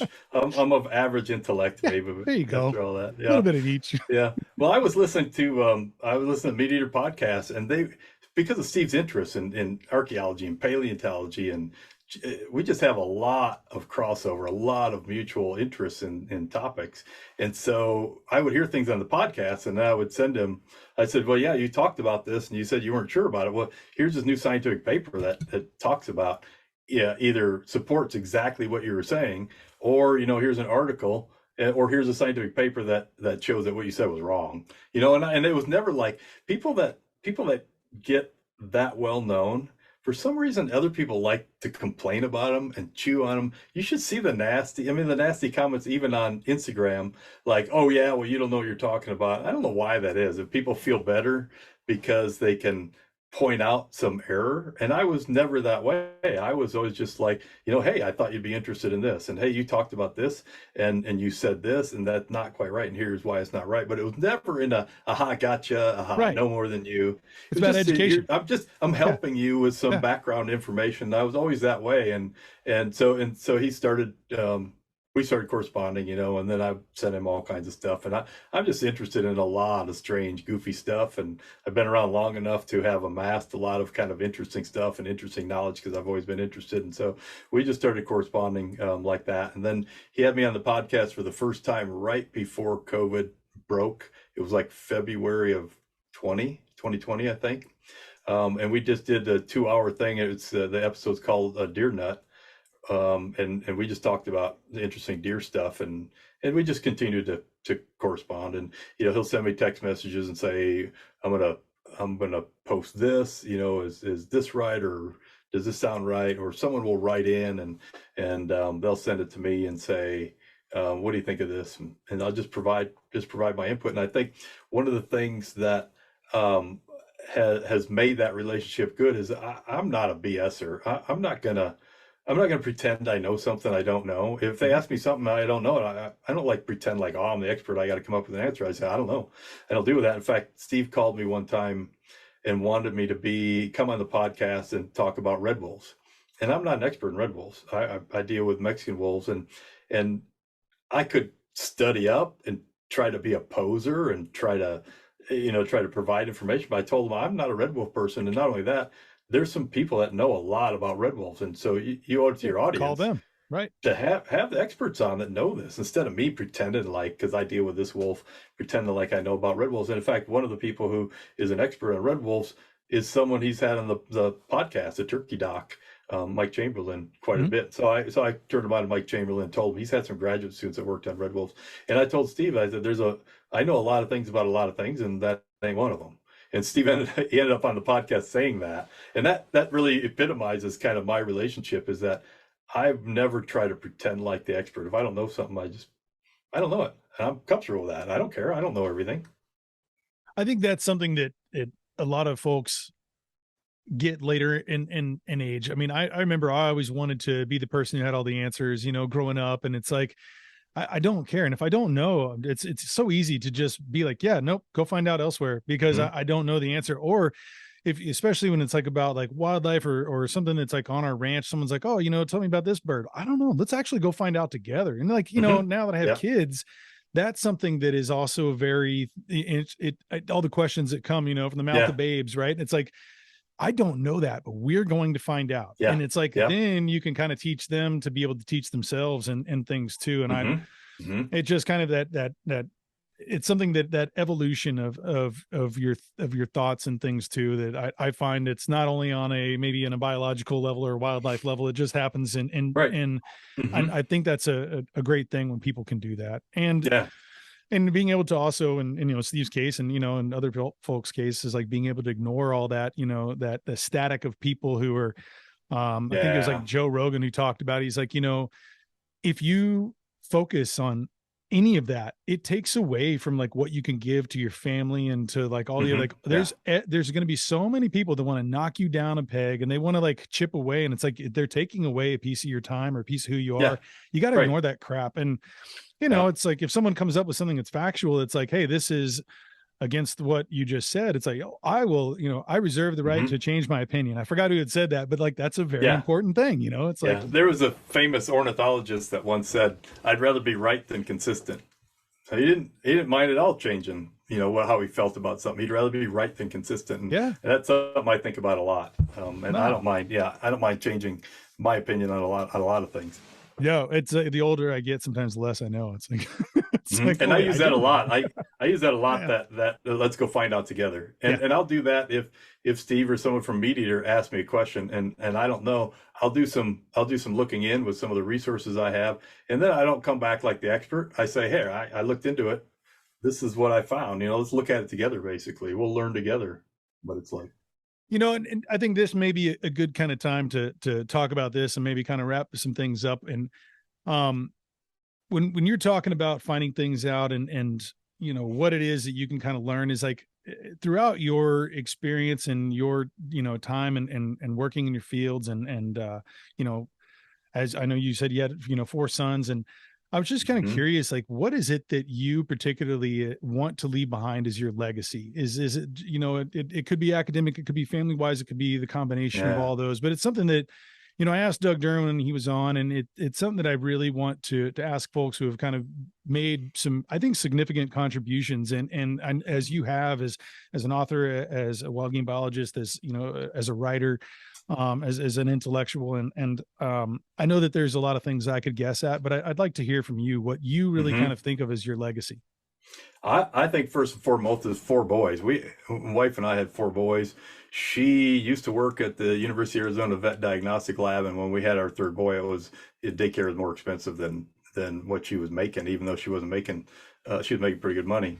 And so she stayed home, and together we raised all 4 boys, but she was a stay-at-home mom, and she was on top of everything. I mean, she just the glue that held the whole family together. And I was always really active in all of that too. And so together, I think I think the greatest legacy is 4 really good young men that are great citizens, conscientious.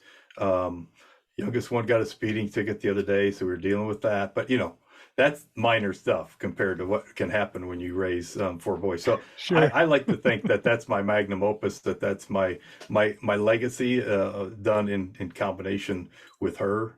Um, Beyond that, I've left a lot of. I left like I'm not here anymore, but I've left a trail of a lot of writing. Some of it, not that good. Some of it, I think, in my opinion, is really good. Some of it I really like myself, and I'm really proud of. And I think a lot of like my sons don't read a lot of what I write because my oldest one, Levi, just got a PhD in wildlife, so he's a wildlife biologist in Texas, actually. Mhm. And the other ones are not in wildlife, so they don't read a lot of the stuff that I write about antlers and genetics and all that stuff. But I think not only my sons, but other people down the road, even if I'm not here, are going to run into a lot of my writing, and some of it they're going to go, that wasn't that good. That's kind of crappy. And some of it they're going to say, wow, this is really interesting, and this is something that you just don't see anyplace else, and this is like a lot of really interesting facts. This is fascinating. I think a long time from now people are going to run into some of my writings and be impressed with some of it. Well, I know I'm impressed with it now, and I think those are wonderful answers. I think family is always a huge part of legacy, and it's wonderful to hear about your, 4 amazing kids, and I know you're proud of them, and Hmm. that's a wonderful thing. Before we leave, I had 2 other quick questions. I was going to ask you about like where people can find you, and I know one of the answers is Instagram, but I think a precursor Yeah. question to that is you've had to have a new Instagram handle. Yeah. And can you tell us a little bit about that before you tell us about your new one? Yeah, I was banished from Instagram, and I was posting a lot on Instagram, and as we talked about, one thing I do is competitive pistol shooting, and the stuff I was publishing was not controversial. It was not inappropriate. It was just kind of wildlife information, sometimes goofy memes and things. And then we had a pistol match, a special memorial pistol match for a friend of mine who died of stomach cancer, and he was a U.S. Marshal in the Tucson area, and he had done some really really interesting things. He was on Texas Ranger with Chuck Norris. He was on an episode of that where he played a U.S. Marshal. And when Chuck Norris kicked the snot out of the bad guy at the end of the movie, he was the one that grabbed him and handcuffed him and hauled him off. So he did some really cool stuff. He did some undercover work in the U.S. Virgin Islands, and he was really an interesting guy and just a class guy, man, like really nice guy. So we had this What was memorial his name? match. His name was Ray Kondo. There you go. And he was in law enforcement his whole life. His dad had a little store in El Paso, and his dad used to give him a quarter for every shoplifter he caught. And that was the beginning of his law That enforcement was career. it. How you Yeah. get paid for this? And he Yeah. was shot by a sniper in South America. They were trying to go get a guy, and someone sniped him from a side building. So fascinating guy. And we shot pistol matches together all the time. So super guy. So he died. We had a memorial match for him, a pistol match, and I posted on Instagram all of those videos of that pistol match. One of them had like a target close up where it looked kind of violent. Like if you had an algorithm looking for like firsthand shooting stuff, it would probably pick it up. So I was convinced this all is going down a rabbit hole because that turned out not to be the issue. But I was convinced that this was shooting related. There had been a school shooting about that time, and I thought Instagram's got some algorithm. They picked up me shooting and they just banned it. And I filed appeals to find out why it was banned, and I've got no response, absolutely no response at all. And So because at this after time they've shut off your account, you have no access to they it. just It shut off doesn't. the It account. disappears. Yeah, I have the app on my phone, and I click on it, and it says, this account has been disabled. That was it. And that was all I could find out. And you can't just pick up the phone and call Instagram and say, hey, what's the deal? Right. They've got 1 billion users worldwide. There's like nobody in charge anymore. It's all bots and algorithms, right? I think, running everything. So I waited like a month and a half, kept trying to log in, kept trying to get an answer. So I just gave up, started a new Instagram account, which is Cervidnut, Cervidnut. A cervid is any member of the deer family, which is called Cervidae. So it's Cervidnut. So I started a new one. I went on Meat Eater shortly after that, and about tripled or quadrupled the number of followers that I had on the original account. But in being on Meat Eater and talking about being banned from Instagram with no recourse, one of the listeners contacted me and said his wife works at Meta, which is the company that owns Facebook and Instagram, and she's looking into it to see why you were banned. And I said, oh, cool. And so they got back with me, and she said, I couldn't determine why you were banned, but I did determine that it didn't come from the inappropriate. There's a whole division that deals with inappropriate content, that which would be related to gun stuff and violence. It came from the division that was copyright and trademark infringement. And when I had my logo for my original account, which was Jim Deere, it was Jim Deere, and it was spelt like John Deere with an E at the end. And so I had the John Deere logo that I photoshopped to be a mule deer instead of a white-tailed deer. And then it said Jim Deere underneath it instead of John Deere. So I thought it was pretty funny, and it was pretty funny because it was a little mule deer. But somehow I think an algorithm, it sounds like, snagged that as copyright or trademark infringement, and for whatever reason wouldn't allow me any recourse to change the logo or anything. It just banned from Instagram. But I'm in a good place. I'm in a good place now. I think I've got over 17,000 followers. I only had about 4,000 before, so maybe I'm not complaining. I'm not complaining. Yeah, it worked out okay. So yeah, I'll put it down here, but it's at Serve Nut, and that's it, the Instagram handle. What are some of the other handles? I know you have your own website, and you know, how can people get a hold of you?